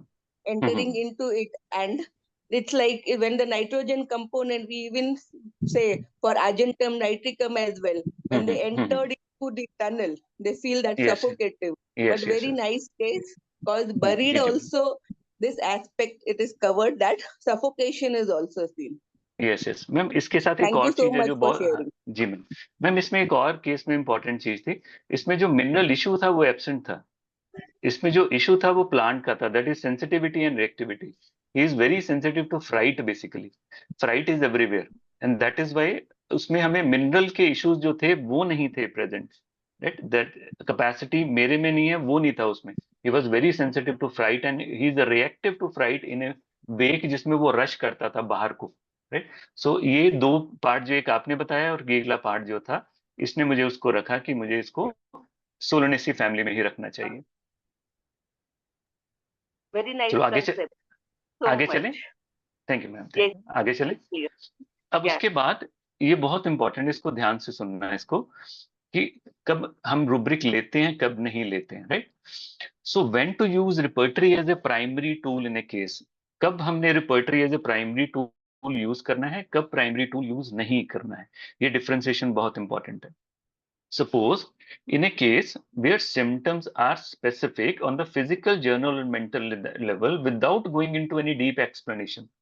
जैसे इस patient में उसने क्या बोला, मुझे घर में problem आई, पर उस प्रॉब्लम को एक्सपीरियंस नहीं किया उसने, उसने मुझे कुछ नहीं बताया उसकी डिटेल। जब भी ऐसी कोई कंडीशन आए जो जो पेशेंट डेप्थ में नहीं जा रहा पर आपके पास इंफॉर्मेशन बहुत स्ट्रांग है, वो सारे के सारे केसेस होते हैं जहां पर एंट्री रिपर्टरी के थ्रू होनी चाहिए। जैसे फॉर एग्जांपल, अगर 2 पेशेंट हैं, उन्होंने बात की है बॉन्ड के बारे में, लव के बारे में, टुगेदर के बारे में, हो सकता है कि एक पेशेंट उसके पूरे एक्सपीरियंस को एक्सप्लेन करे। जैसे मुझे एक पेशेंट कह रहा था कि my attachment with my boyfriend is like this, right. It is like a covalent bond. It is like we are together, we are not separated, हम वी आर लाइक दिस। तो मैंने जब उनको पूछा कि जब ऐसे थे तो क्या फील होती, तो उसने मुझे बोला कि ऐसे नहीं, ऐसे, this is how we are connected, we are covalently connected. अब ये रिपर्टरी का रूब्रिक, ये रिपर्टरी का केस नहीं है, क्योंकि ये डीपर एक्सपीरियंस में जाने वाला है। जब ये डीपर एक्सपीरियंस में जाएगा, वो एक्सपीरियंस उस रूब्रिक से भी इंपॉर्टेंट हो जाएगा, जिसको उसके आपको देखना पड़ेगा। पर कहीं पर आपको सिर्फ ये मिलेगी, सिर्फ अटैचमेंट एंड डिटैचमेंट, और कुछ मिल ही नहीं रहा, आपको कोई भी इंफॉर्मेशन ऐसी नहीं मिली, आपको लगेगा कि डेड एंड, जैसे दीवार के साथ आप बात कर रहे हो, सपोज यहां से आगे जा ही नहीं रहा। तो वो जो केसेस होते हैं वो इसके रिपर्टरी के होते हैं। जैसे फॉर एग्जांपल, जैसे कोई पेशेंट है, उसमें ड्रीम्स हैं, सपोज स्नेक्स के ड्रीम्स हैं, ड्रीम्स ऑफ फ्लाइंग है, और साथ में सफोकेशन है। एग्जांपल है ये सिर्फ, राइट। जैसे आपको केस में इंफॉर्मेशन मिली कि उस पेशेंट में ड्रीम्स ऑफ स्नेक भी हैं, ड्रीम्स ऑफ फ्लाइंग भी है, और सफोकेशन भी है। ऐसे केसेस में आपको क्या करना चाहिए कि आपको उसको, जो भी इंफॉर्मेशन स्ट्रांग है वो आपको गाइड करेगी, वो रिपर्टराइज करो आप, और फिर देखो कि उसमें ऐसे कौन से हैं जिसमें सफोकेशन है। तो आप जो, कहाँ चला गया, जो स्नेक और साथ में ड्रीम्स ऑफ फ्लाइंग, इसकी रेमेडीज अगर आप रिपर्टरी में कंबाइन करते हो, then don't take another rubric, suffocation, respiration difficult, ऐसा कुछ मत लो। उसको then go to the materia medica and try to find out कि किसमें ऐसी कोई रेमेडी है जहां पर आप इसको यूज कर सकते हो, जिसमें आप इसको यूज करोगे कि इसमें आपको सफोकेशन मिल जाए, राइट। तो आपको वो चीज बहुत हेल्प करेगी। एक और एग्जांपल देता हूँ, ये बहुत, इसको अगर ये समझ ना आए एग्जांपल, क्योंकि ये और भी क्लियर करेगा आपको, तो आपको जरूर बताना मुझे। जैसे ये जब मुझे समझ नहीं आ रहा था तो मेरे सर ने जो मुझे समझाया था, एग्जांपल देके मैं वैसे के वैसे आपको एग्जांपल दे रहा हूँ। कि सपोज एक पेशेंट है, इमेजिनरी सिचुएशन है, केस आगे देखते हैं।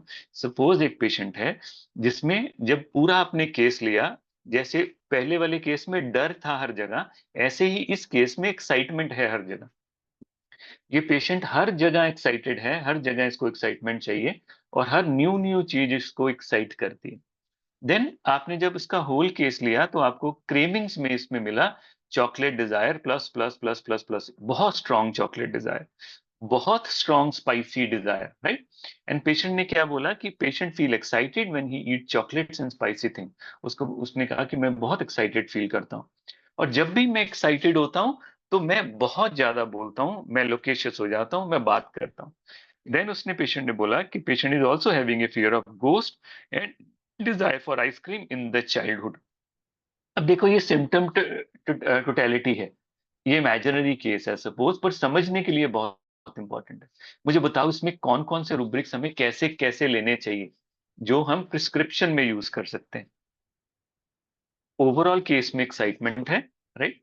चॉकलेट डिजायर बहुत स्ट्रांग है, स्पाइसी डिजायर बहुत स्ट्रांग है, लोकेशियस भी है, फियर ऑफ गोस्ट बहुत स्ट्रांग था, और आइसक्रीम डिजायर बहुत स्ट्रांग था इन द चाइल्डहुड।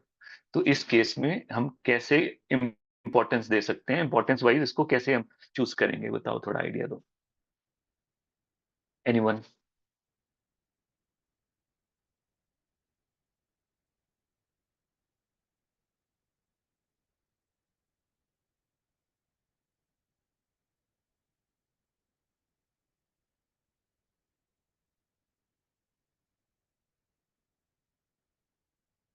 कोई है?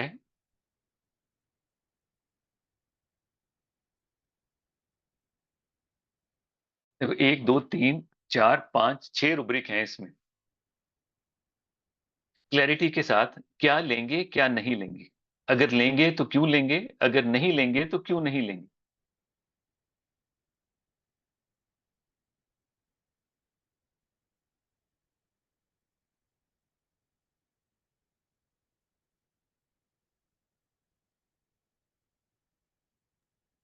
Strong physical generals है तो we can take desires. Important, हाँ इंपॉर्टेंट है ना, चॉकलेट डिजायर कितना स्ट्रांग है, स्पाइसी डिजायर कितना स्ट्रांग है, तो हमें लेना ही चाहिए इसको ना।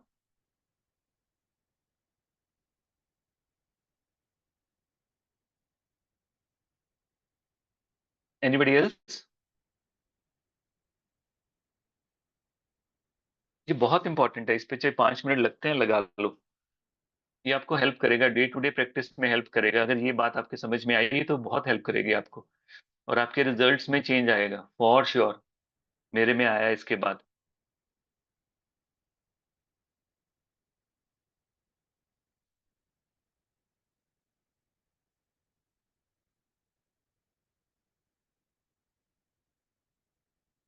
एनीवन?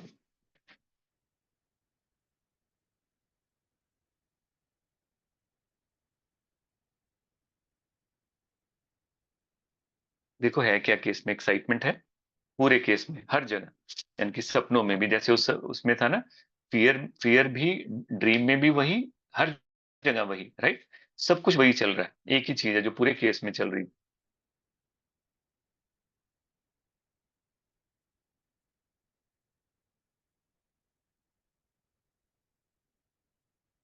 सबको क्या लगता है, ये सभी रूब्रिक्स लेने चाहिए हमें? एक्साइटमेंट, राइट, फिर chocolate desire, spicy desire, loquacity, fear of ghost, ice creams Dzire.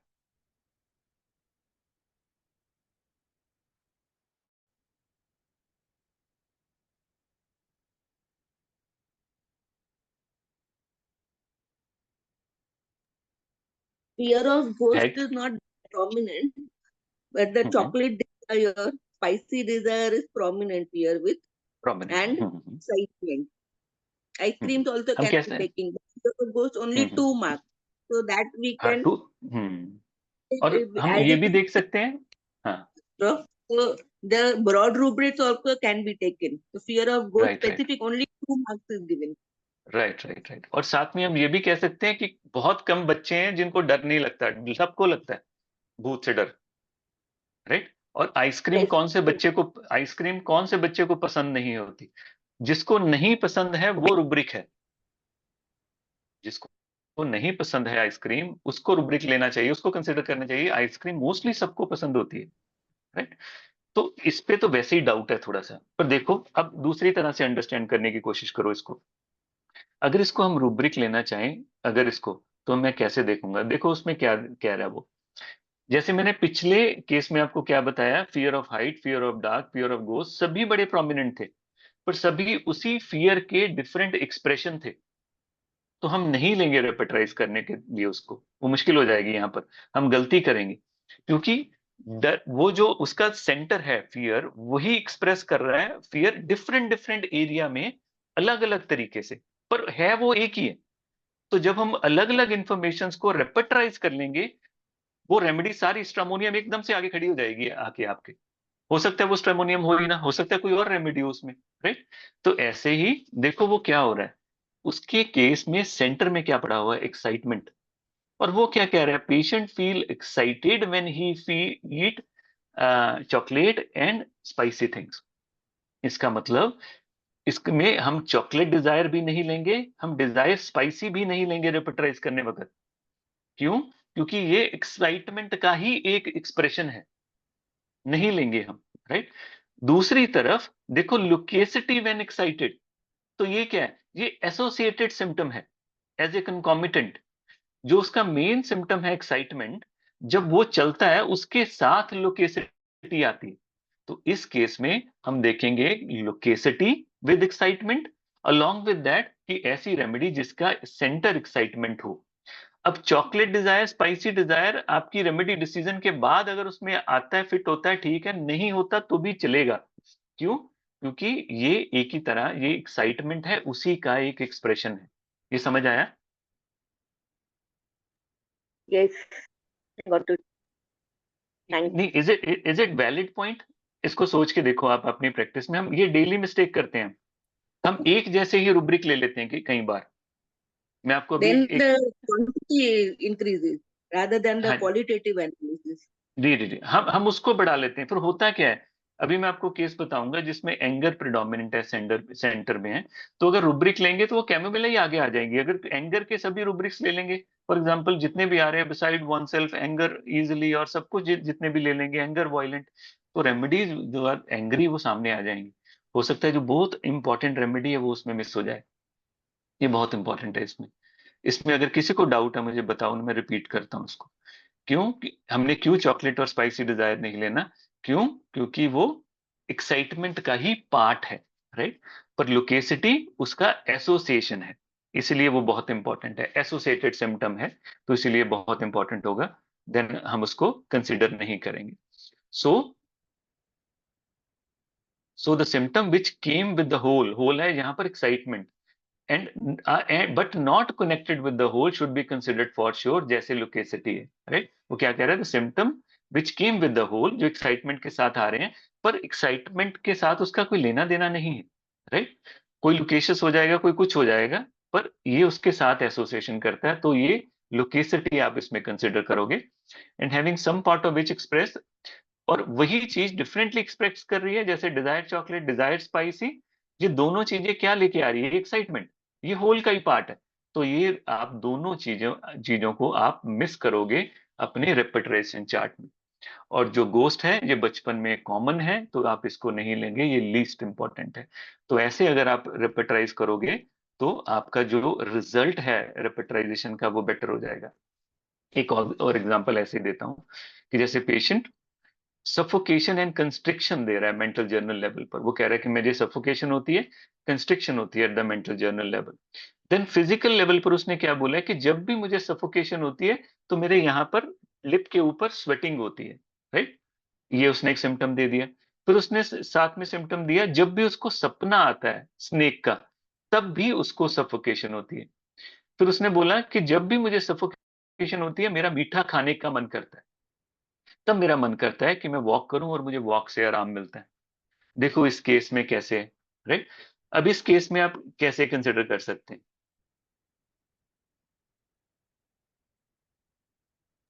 किसी का Through कोई and आइडिया through है? there is suffocation. सफोकेशन, हर जगह सफोकेशन है ना इस केस में। पर देखो इसमें सफोकेशन के साथ कितनी सारी एसोसिएशन है। सफोकेशन के साथ क्रेविंग फॉर स्वीट्स भी है, सफोकेशन के साथ ड्रीम्स ऑफ स्नेक्स भी है, सफोकेशन के साथ पर्सपिरेशन अपर लिप भी है।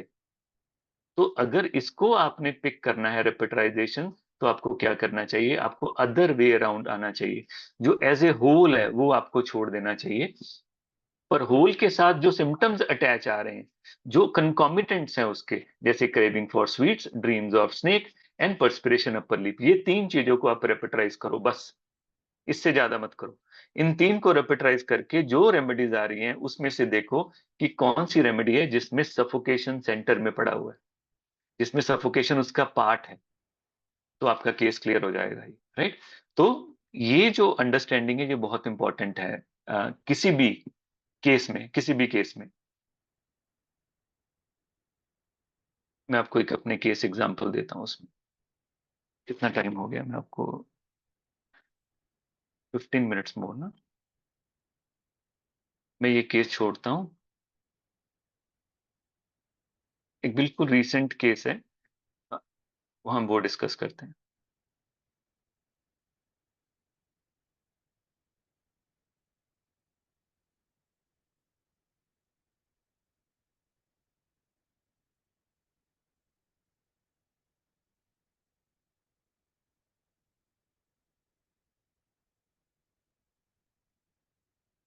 देखो इसका फाइल नंबर क्या था?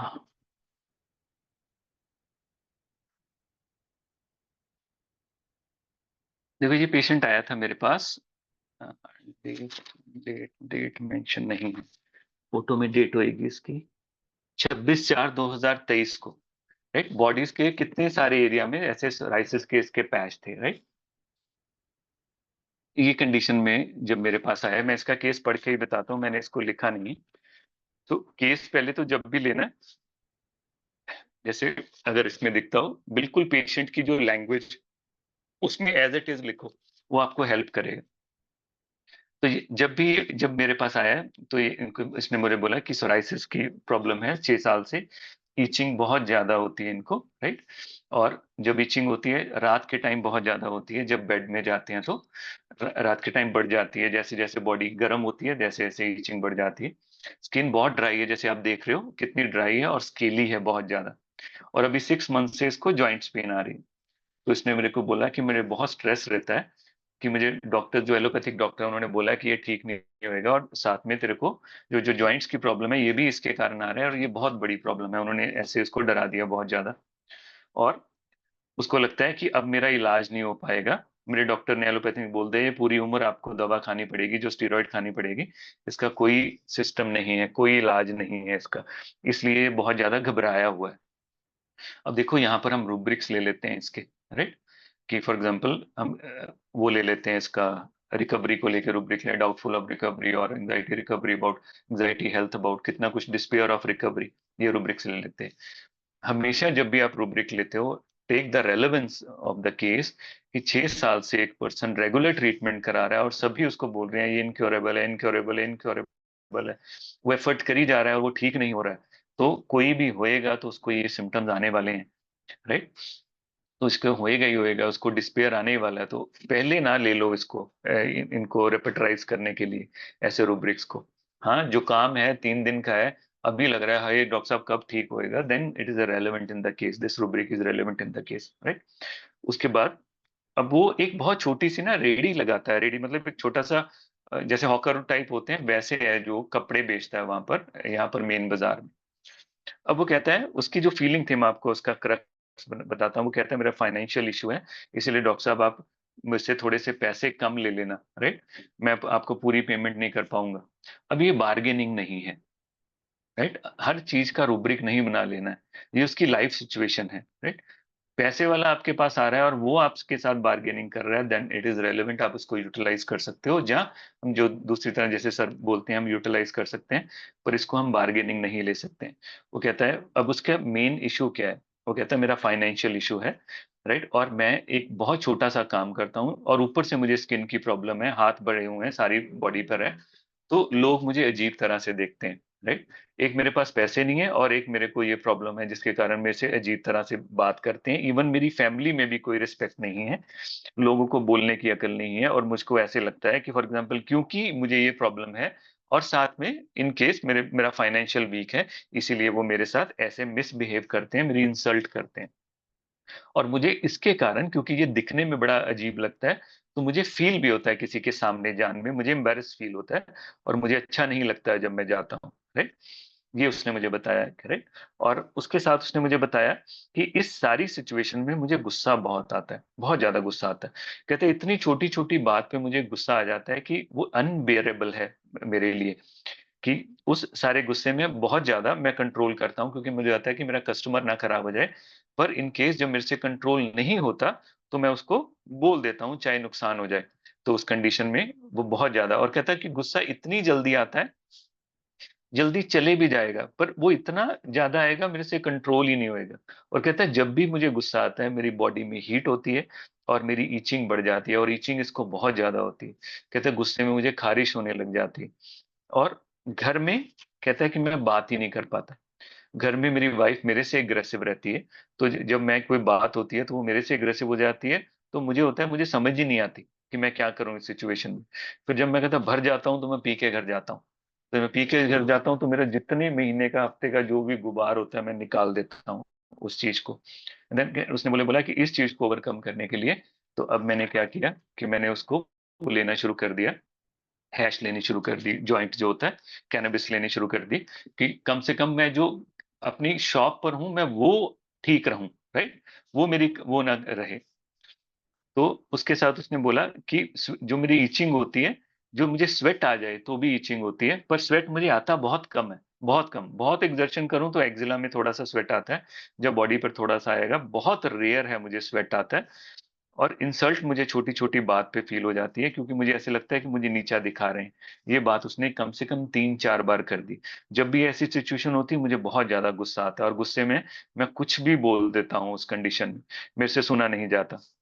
अब मार्केट वाले भी मुझे कहने लग गए हैं कि तेरा मूड का पता ही नहीं लगता, वो कब चेंज हो जाता है। वो कहते हैं, मार्केट वाले कहते हैं तू जॉइंट लगा के रखा कर, राइट, और इसके थर्मल्स हॉट हैं, थर्स्ट नॉर्मल है, डिजायर स्पाइसी है और जॉइंट, और वर्जन स्वीट है, स्लीप पोजीशन ऑन अब्डोमेन है ऑलवेज। वो कहता है नींद नहीं आती मेरे को, तो मैं अगर उल्टा लेटूंगा तो मुझे नींद आ जाएगी। ड्रीम्स में भी देखो डेली रूटीन है, जो मैं कस्टमर को, अपने क्लाइंट को जिस पे मुझे गुस्सा आया, मैं गुस्सा नहीं निकाल पाया, मैं ड्रीम्स में वो सारी बातें उसको बोलता हूँ, बहुत ज्यादा बोलता हूँ। पर्सपिरेशन पैटर्न नॉट मच, पसीना इसको नहीं आता है, इवन ऑन एक्सर्शन, एक्सर्शन भी करता है तो उसको पसीना नहीं आता है। ये इसके सिम्टम। बताओ मुझे इसको कैसे कंसिडर करोगे आप केस को। ये इसकी जो सेकंड फोटोग्राफ है ये इन बिटवीन की है, ये इसकी रीसेंट है, ये बिल्कुल क्लियर हो गया है, इसका जो बैक है बिल्कुल क्लियर हो गई, ये इसकी रीसेंट पिक है। और ये भी जो पिक है ये ट्रीटमेंट जो हमने जो स्टार्ट किया था उसको 10-15 दिन बाद की होगी।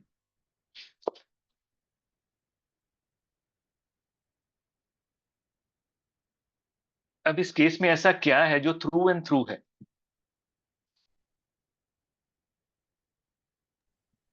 सर इसमें क्रिटिसिज्म जो है वो बियर नहीं होता, हाँ जी बेटा। तनकीद बर्दाश्त, तनकीद बर्दाश्त नहीं थी, तनकीद हाँ criticism। तनकीद, हाँ बिल्कुल बिल्कुल, क्रिटिसिज्म बर्दाश्त नहीं है इसको, तनकीद बर्दाश्त नहीं है। और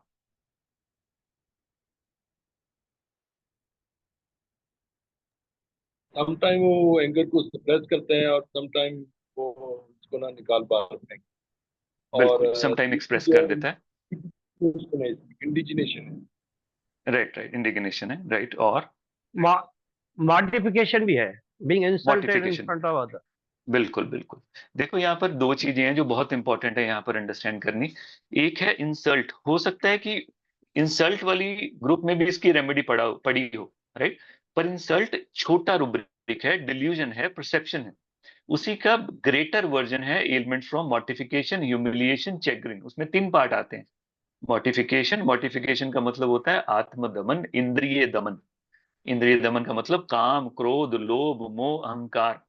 इन सभी चीजों, गुस्सा सप्रेस किया तो भी मॉर्टिफिकेशन, ह्यूमिलिएशन हुई तो भी, इंसल्ट हुई तो भी, अपने ईगो को भी सप्रेस किया तो भी, इसमें सारी आएंगी। सो काम, क्रोध, लोभ, मोह, अहंकार, मॉर्टिफिकेशन बिगर रूब्रिक है। सो हमें हमेशा ऐसा रूब्रिक पिक करना चाहिए जो ब्रॉडर हो थोड़ा सा, राइट। सो यहाँ पर देखने को हम रूब्रिक दूसरे भी ले सकते हैं, डिल्यूजन, इंसल्टेड, ये भी ले सकते हैं, राइट। पर it is better to use this rubric, it is a very good rubric, elements from mortification. और इसमें ऐसी क्या इंफॉर्मेशन है जो थ्रू एंड थ्रू है, देखो।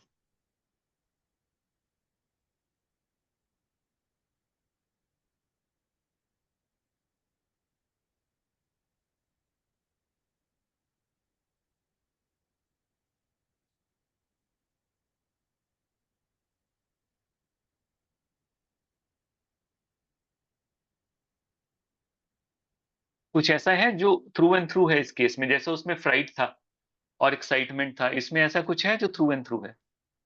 एंगर अनकंट्रोलेबल है या फॉर शॉर्ट टाइम।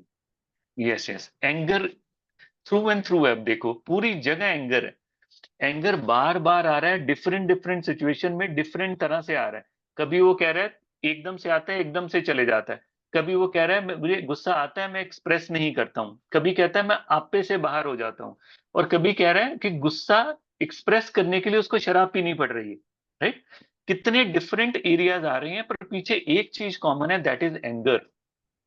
तो इसको अगर हमने रिपर्टरी में एंटर करना है तो हमने यहां से एंटर करना है, एंगर। सो एलिमेंट फ्रॉम, हम ये जो रुब्रिक है हम लेंगे उसका, एंगर वेक्सेशन लेंगे, उसके साथ इसकी मॉर्टिफिकेशन लेंगे हम, साथ में इसके क्या लेंगे, देखो और कौन सी इंफॉर्मेशन है जो सोराइसिस के साथ भी है। इसने क्या बोला, जब भी मुझे गुस्सा आता है तो मैं क्या आता है, मेरी बॉडी में हीट निकलती है, रेड हो जाती है, और मेरी ईचिंग बहुत ज्यादा बढ़ जाती है। एक्साइटमेंट, एग्रवेट, इसमें आप रूब्रिक ले सकते हो, राइट, फ्रॉम एक्साइटमेंट।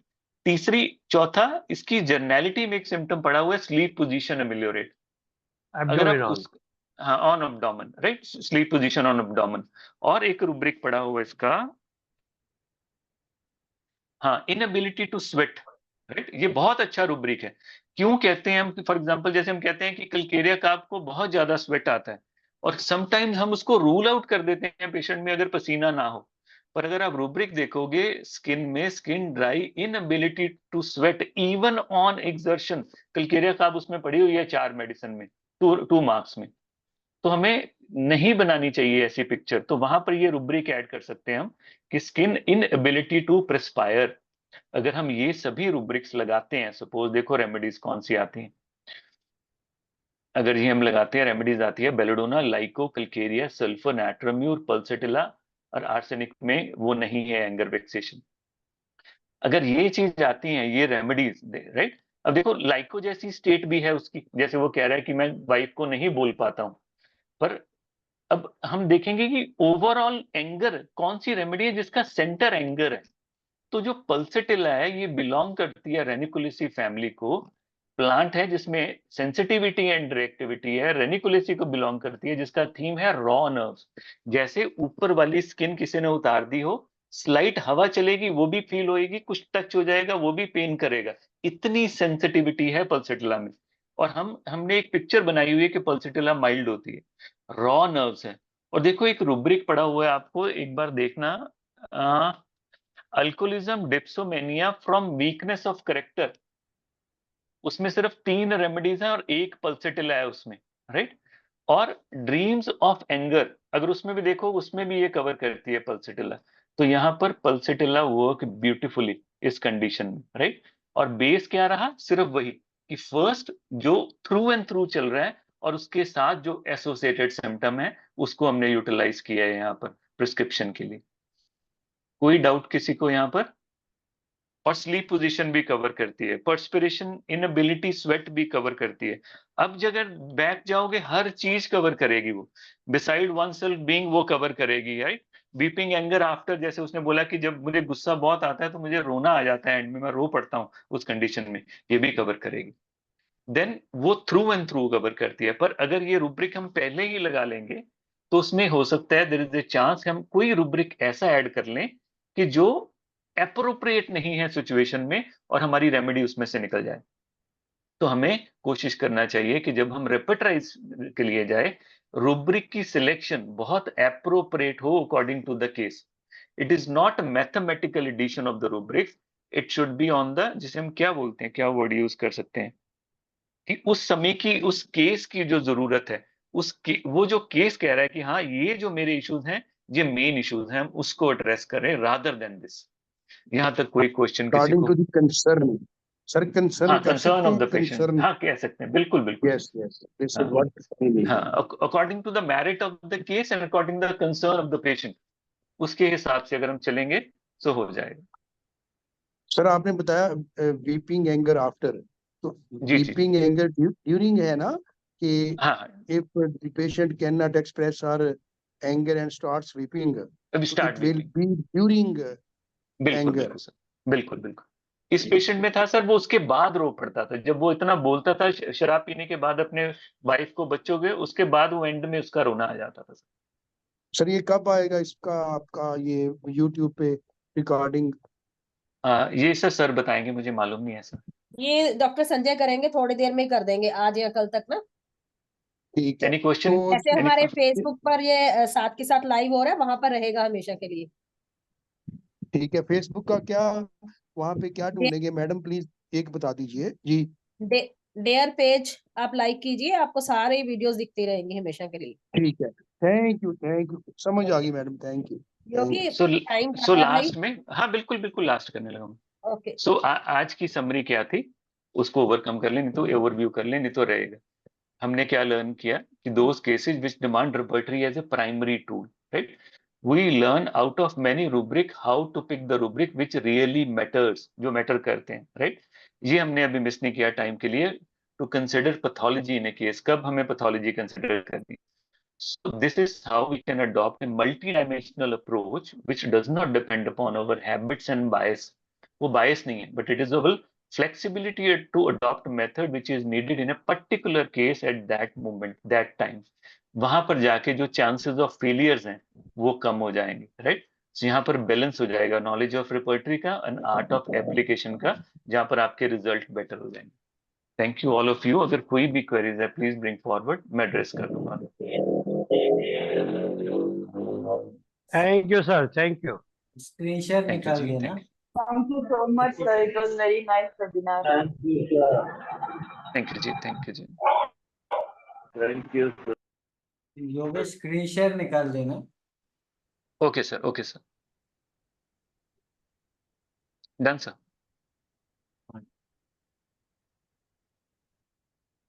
किसी को कोई भी क्वेश्चन है तो पूछ लेना। Good evening sir. Hello hello, yes जी। ये कौन सा पोटेंसी और how how often you repeated actually, and how sir long the treatment lasted?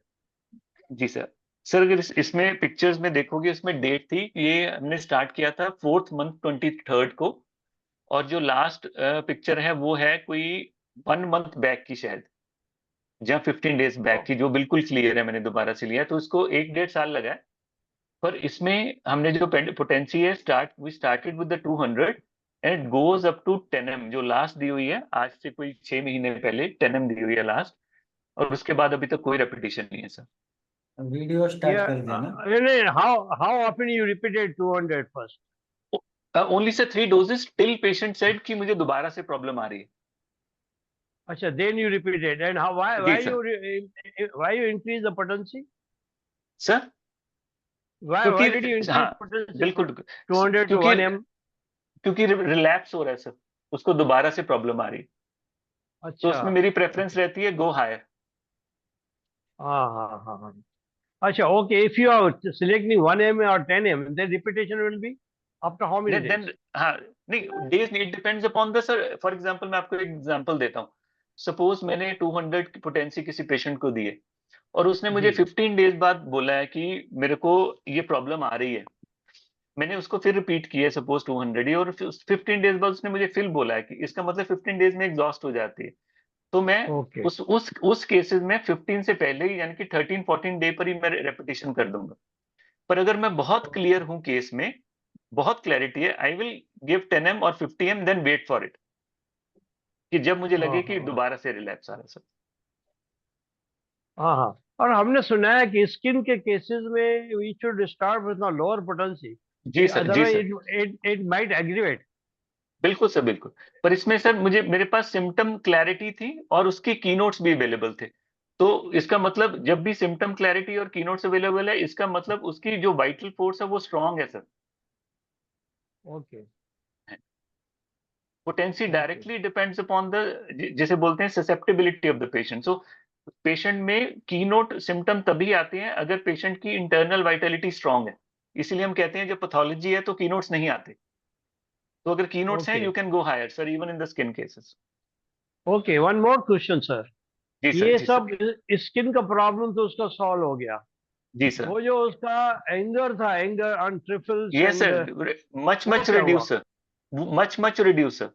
देखो जाएगा तो नहीं, घर की सिचुएशंस हैं, पर he is much calmer and much stable sir. And I'll ask still more, before getting sick, whether he had the anger was from the beginning as he is born, or it is occurred during the illness? नहीं, he is angry sir, पहले से ही है। yes, he is angry, and that is why I took the rubric ailments from anger vexation sir. Sir, raw nerves. Sir, please explain raw nerves also. one minute, madam. ये जो हमने सुना है, जो mind symptom beginning से आते हैं, general मतलब मदर फादर से या जी सर, अर्ली जी सर। चाइल्डहुड से, वो जी जाते सर। नहीं है, ऐसा नहीं सही सर, है नहीं क्या? जाते सर, नहीं जाते सर, बोले मतलब वो रहेंगे सर। रहेंगे। वो बराबर ऐसा ही हो रहा है मेरा। हाँ वो रहेंगे, पर वो सर वो ना पार्ट बन जाते हैं आपका, आपको समझ आ जाती है ये मेरा पार्ट है, तो आप उसको अच्छे से हैंडल कर पाते हैं। पर उस सिम्टम को हटाने की कोशिश नहीं करने की ना अपने को। नहीं सर, नहीं सर, वो नहीं कर सकते हम। नहीं सर, वो बेसिक है सर। हाँ, वो बेसिक है, उसके हाँ ऊपर जो वो डिस्पोजिशंस नहीं है, वो कॉन्स्टिट्यूशन है सर, कॉन्स्टिट्यूशन है, और वो रहेगी सर। पर वो भी अच्छी बात तो नहीं है गुस्सा आना। नहीं सर, वो भी लाइफ का पार्ट है सर। वो जैसे जो हाँ, अगर वो नहीं होगा तो अब्यूज होएगा हमारा। मेरे को बहुत गुस्सा आता है, एंड मतलब आता है तो बहुत आता है, फिर थोड़ी देर के लिए आता है। जी सर, जी sir. Anyway, thank you.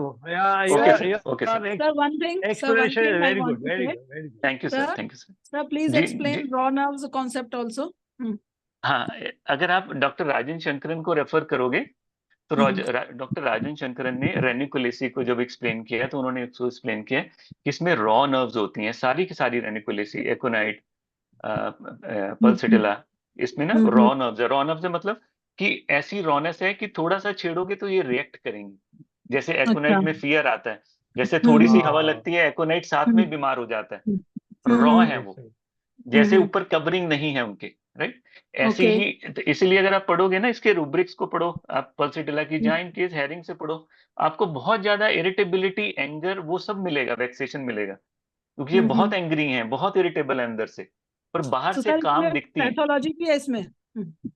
Pathology, psoriasis? Pathology नहीं, इसमें साइकोसोमैटिक है। अच्छा अच्छा हाँ, it is more of a psychosomatic. Okay okay जी सर, इसीलिए सारी रेनिकुलेसी फैमिली जितनी है मैम, उसमें हम्म साइकोसोमेटिक प्रॉब्लम्स बहुत रहती हैं। ओके ओके जी मैम, जी ma'am. Thank you sir, thank you. Okay ma'am, good evening sir.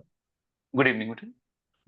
Sir last case में हम स्टेप्स कंसीडर कर सकते थे, क्योंकि इसमें एंगर है, इंडिग्नेशन और वेंट आउट कर रहा हो थोड़ी थोड़ी देर टाइम में। बिल्कुल बिल्कुल बिल्कुल कर सकते हैं। एक तो थर्मल्स जो थे मेरे को उधर लेके गए, राइट जी।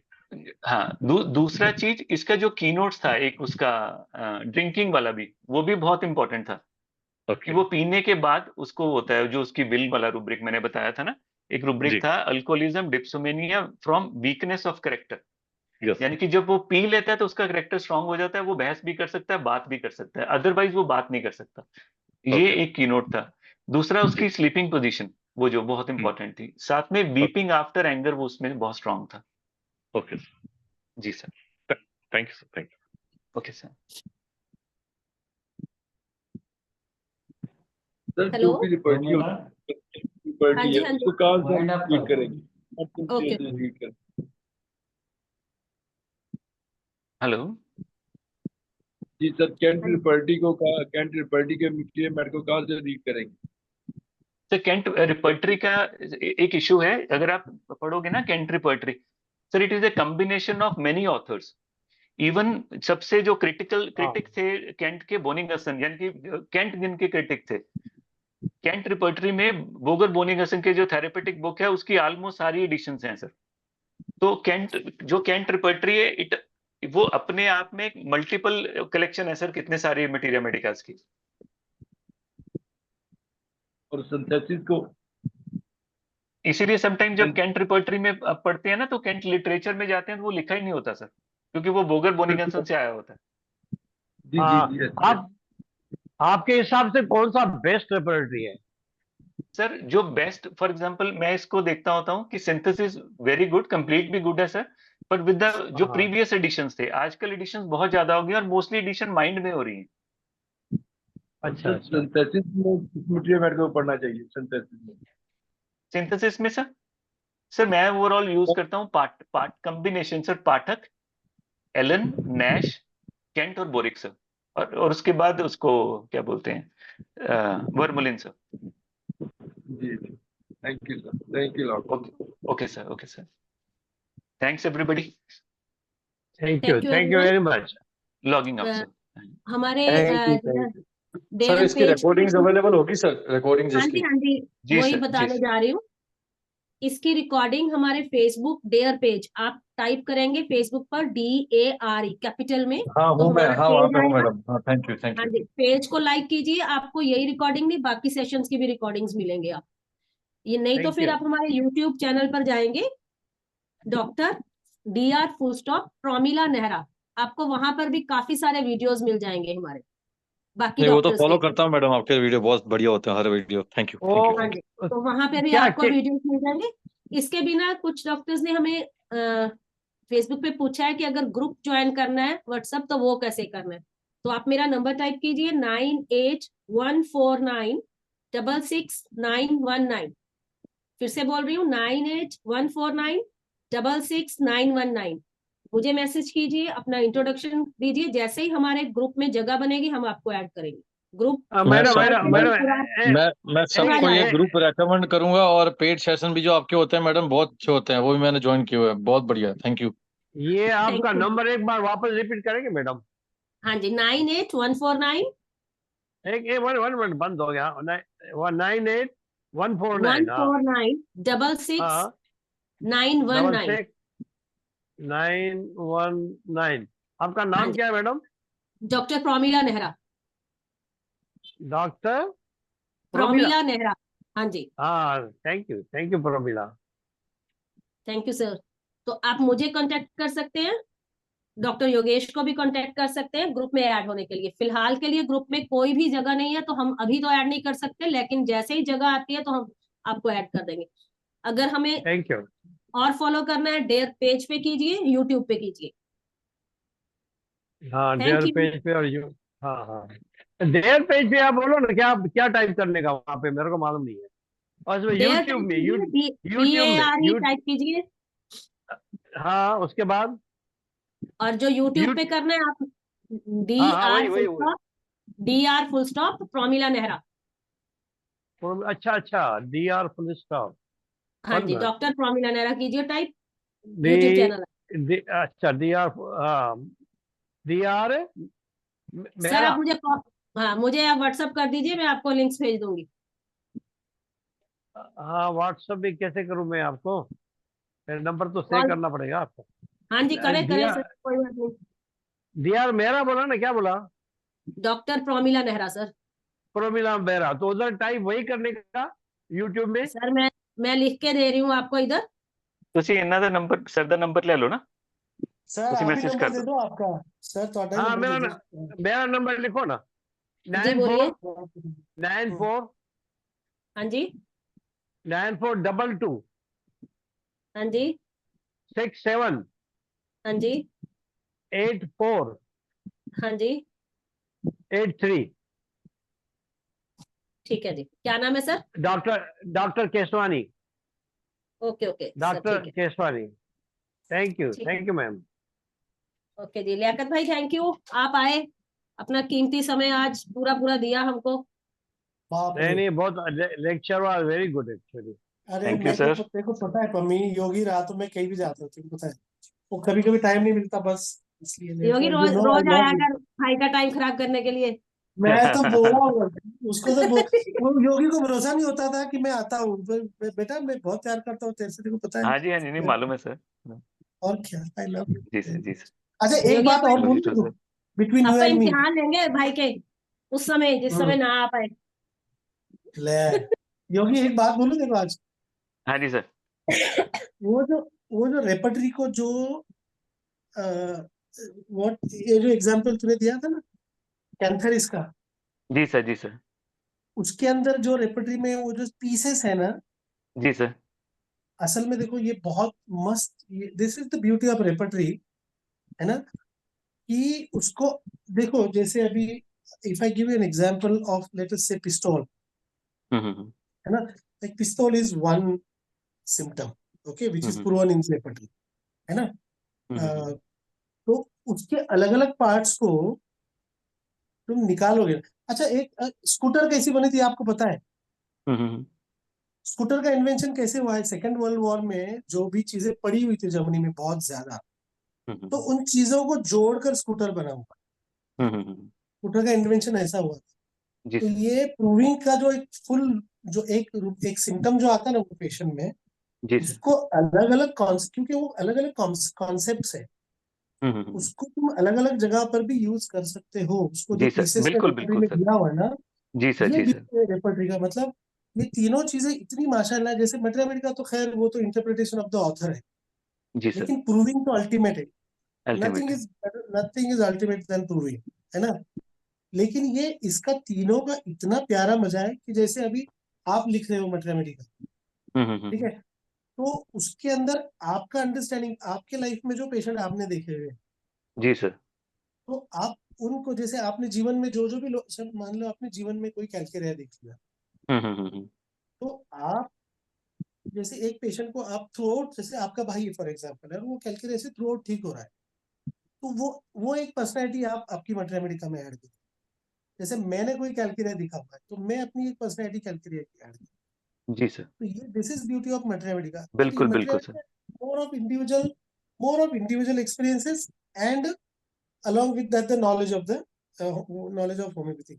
बट रेपर्टरी में क्या है ना कि इसको पीसेस में डालने की वजह से वो हर पीस तो अलग अलग जगह पर यूज कर सकते यूज हो रहा है। बिल्कुल सर। you need the whole thing together. जी सर जी सर। जैसे वो कैंथरिस का जो पूरा एक सिम्टम था जी वो सर। मिल जाए तो यू आर लकी। जी सर। ओके, बट उसके परम्यूटेशन कॉम्बिनेशन जो है ना, here come the science of homeopathy. जी सर। जो विजयकर सर बोलते थे ना कि होम्योपैथी इज मैथमेटिक्स, जी तो सर। उनका ये मतलब था बस कि उसको तुम अलग अलग जगह पर भी इस्तेमाल कर सकते हो। जी सर जी sir. Not necessary that you should get the कि होल। सारा ही मिले। बिल्कुल सर। हाँ, एग्जैक्टली ये सर। पूरा जी सर। सिम्टम ऐसा नहीं मिलना चाहिए कि वो रात जी को आया, सर। जी उसने बिस्तर उठाया, फिर मेरा नहीं गला नहीं नहीं, पकड़ा, ये चलिए हाँ कोई बिल्कुल ये सारा उसी में मिलेगा सर जो पेशेंट बहुत सेंसिटिव और ससेप्टेबल होएगा। हाँ, विच इज हाँ वेरी रेयर, विच इज जी, वेरी बहुत रेयर। रेयर होएगा। बिल्कुल सर, बहुत रेयर होएगा सर। ये ब्यूटी है रेपर्टरी का माशाल्लाह। जी सर, बट जी your sir. Lecture is always, you know, I love your lecture माशाल्लाह। Thank you sir, thank you, thank you बेटा, थैंक यू। हम थैंक लोगों यू को सर। भी जगह पर लेकर आते हो बार बार, हमारे ईगो को भी पंचर करने के लिए बहुत बहुत शुक्रिया, बार बार जो लाते हो ना। Thank you, thank you very thank you much. Sir, thank you sir. Thank you, God bless you बेटा, I love you. Okay, thank Pammi you, love thank you you too बेटा। सर। थैंक यू भाई। और पम्मी, और तू जो 8 बोलती है समझ में नहीं आता है। 9H, एज का मतलब क्या है? एज क्या? Age, age. अच्छा, देखिए पम्मी को 8 बुलवा ले, एक योगी पम्मी से 8 बुलवा ले थोड़ी अंग्रेजी में। एज का मतलब एज, तो देख एज, देखा एज, एज, एज, एज, वही एज तो, मीन्स एज, मेरी एज 8 साल। वही हाँ वही बोल रहा हूँ, वही समझ में नहीं आता। थैंक यू, चलो, ओके भाई, bye bye. Thank you doctor. Thank you, bye बेटा, God bless you. Thank you.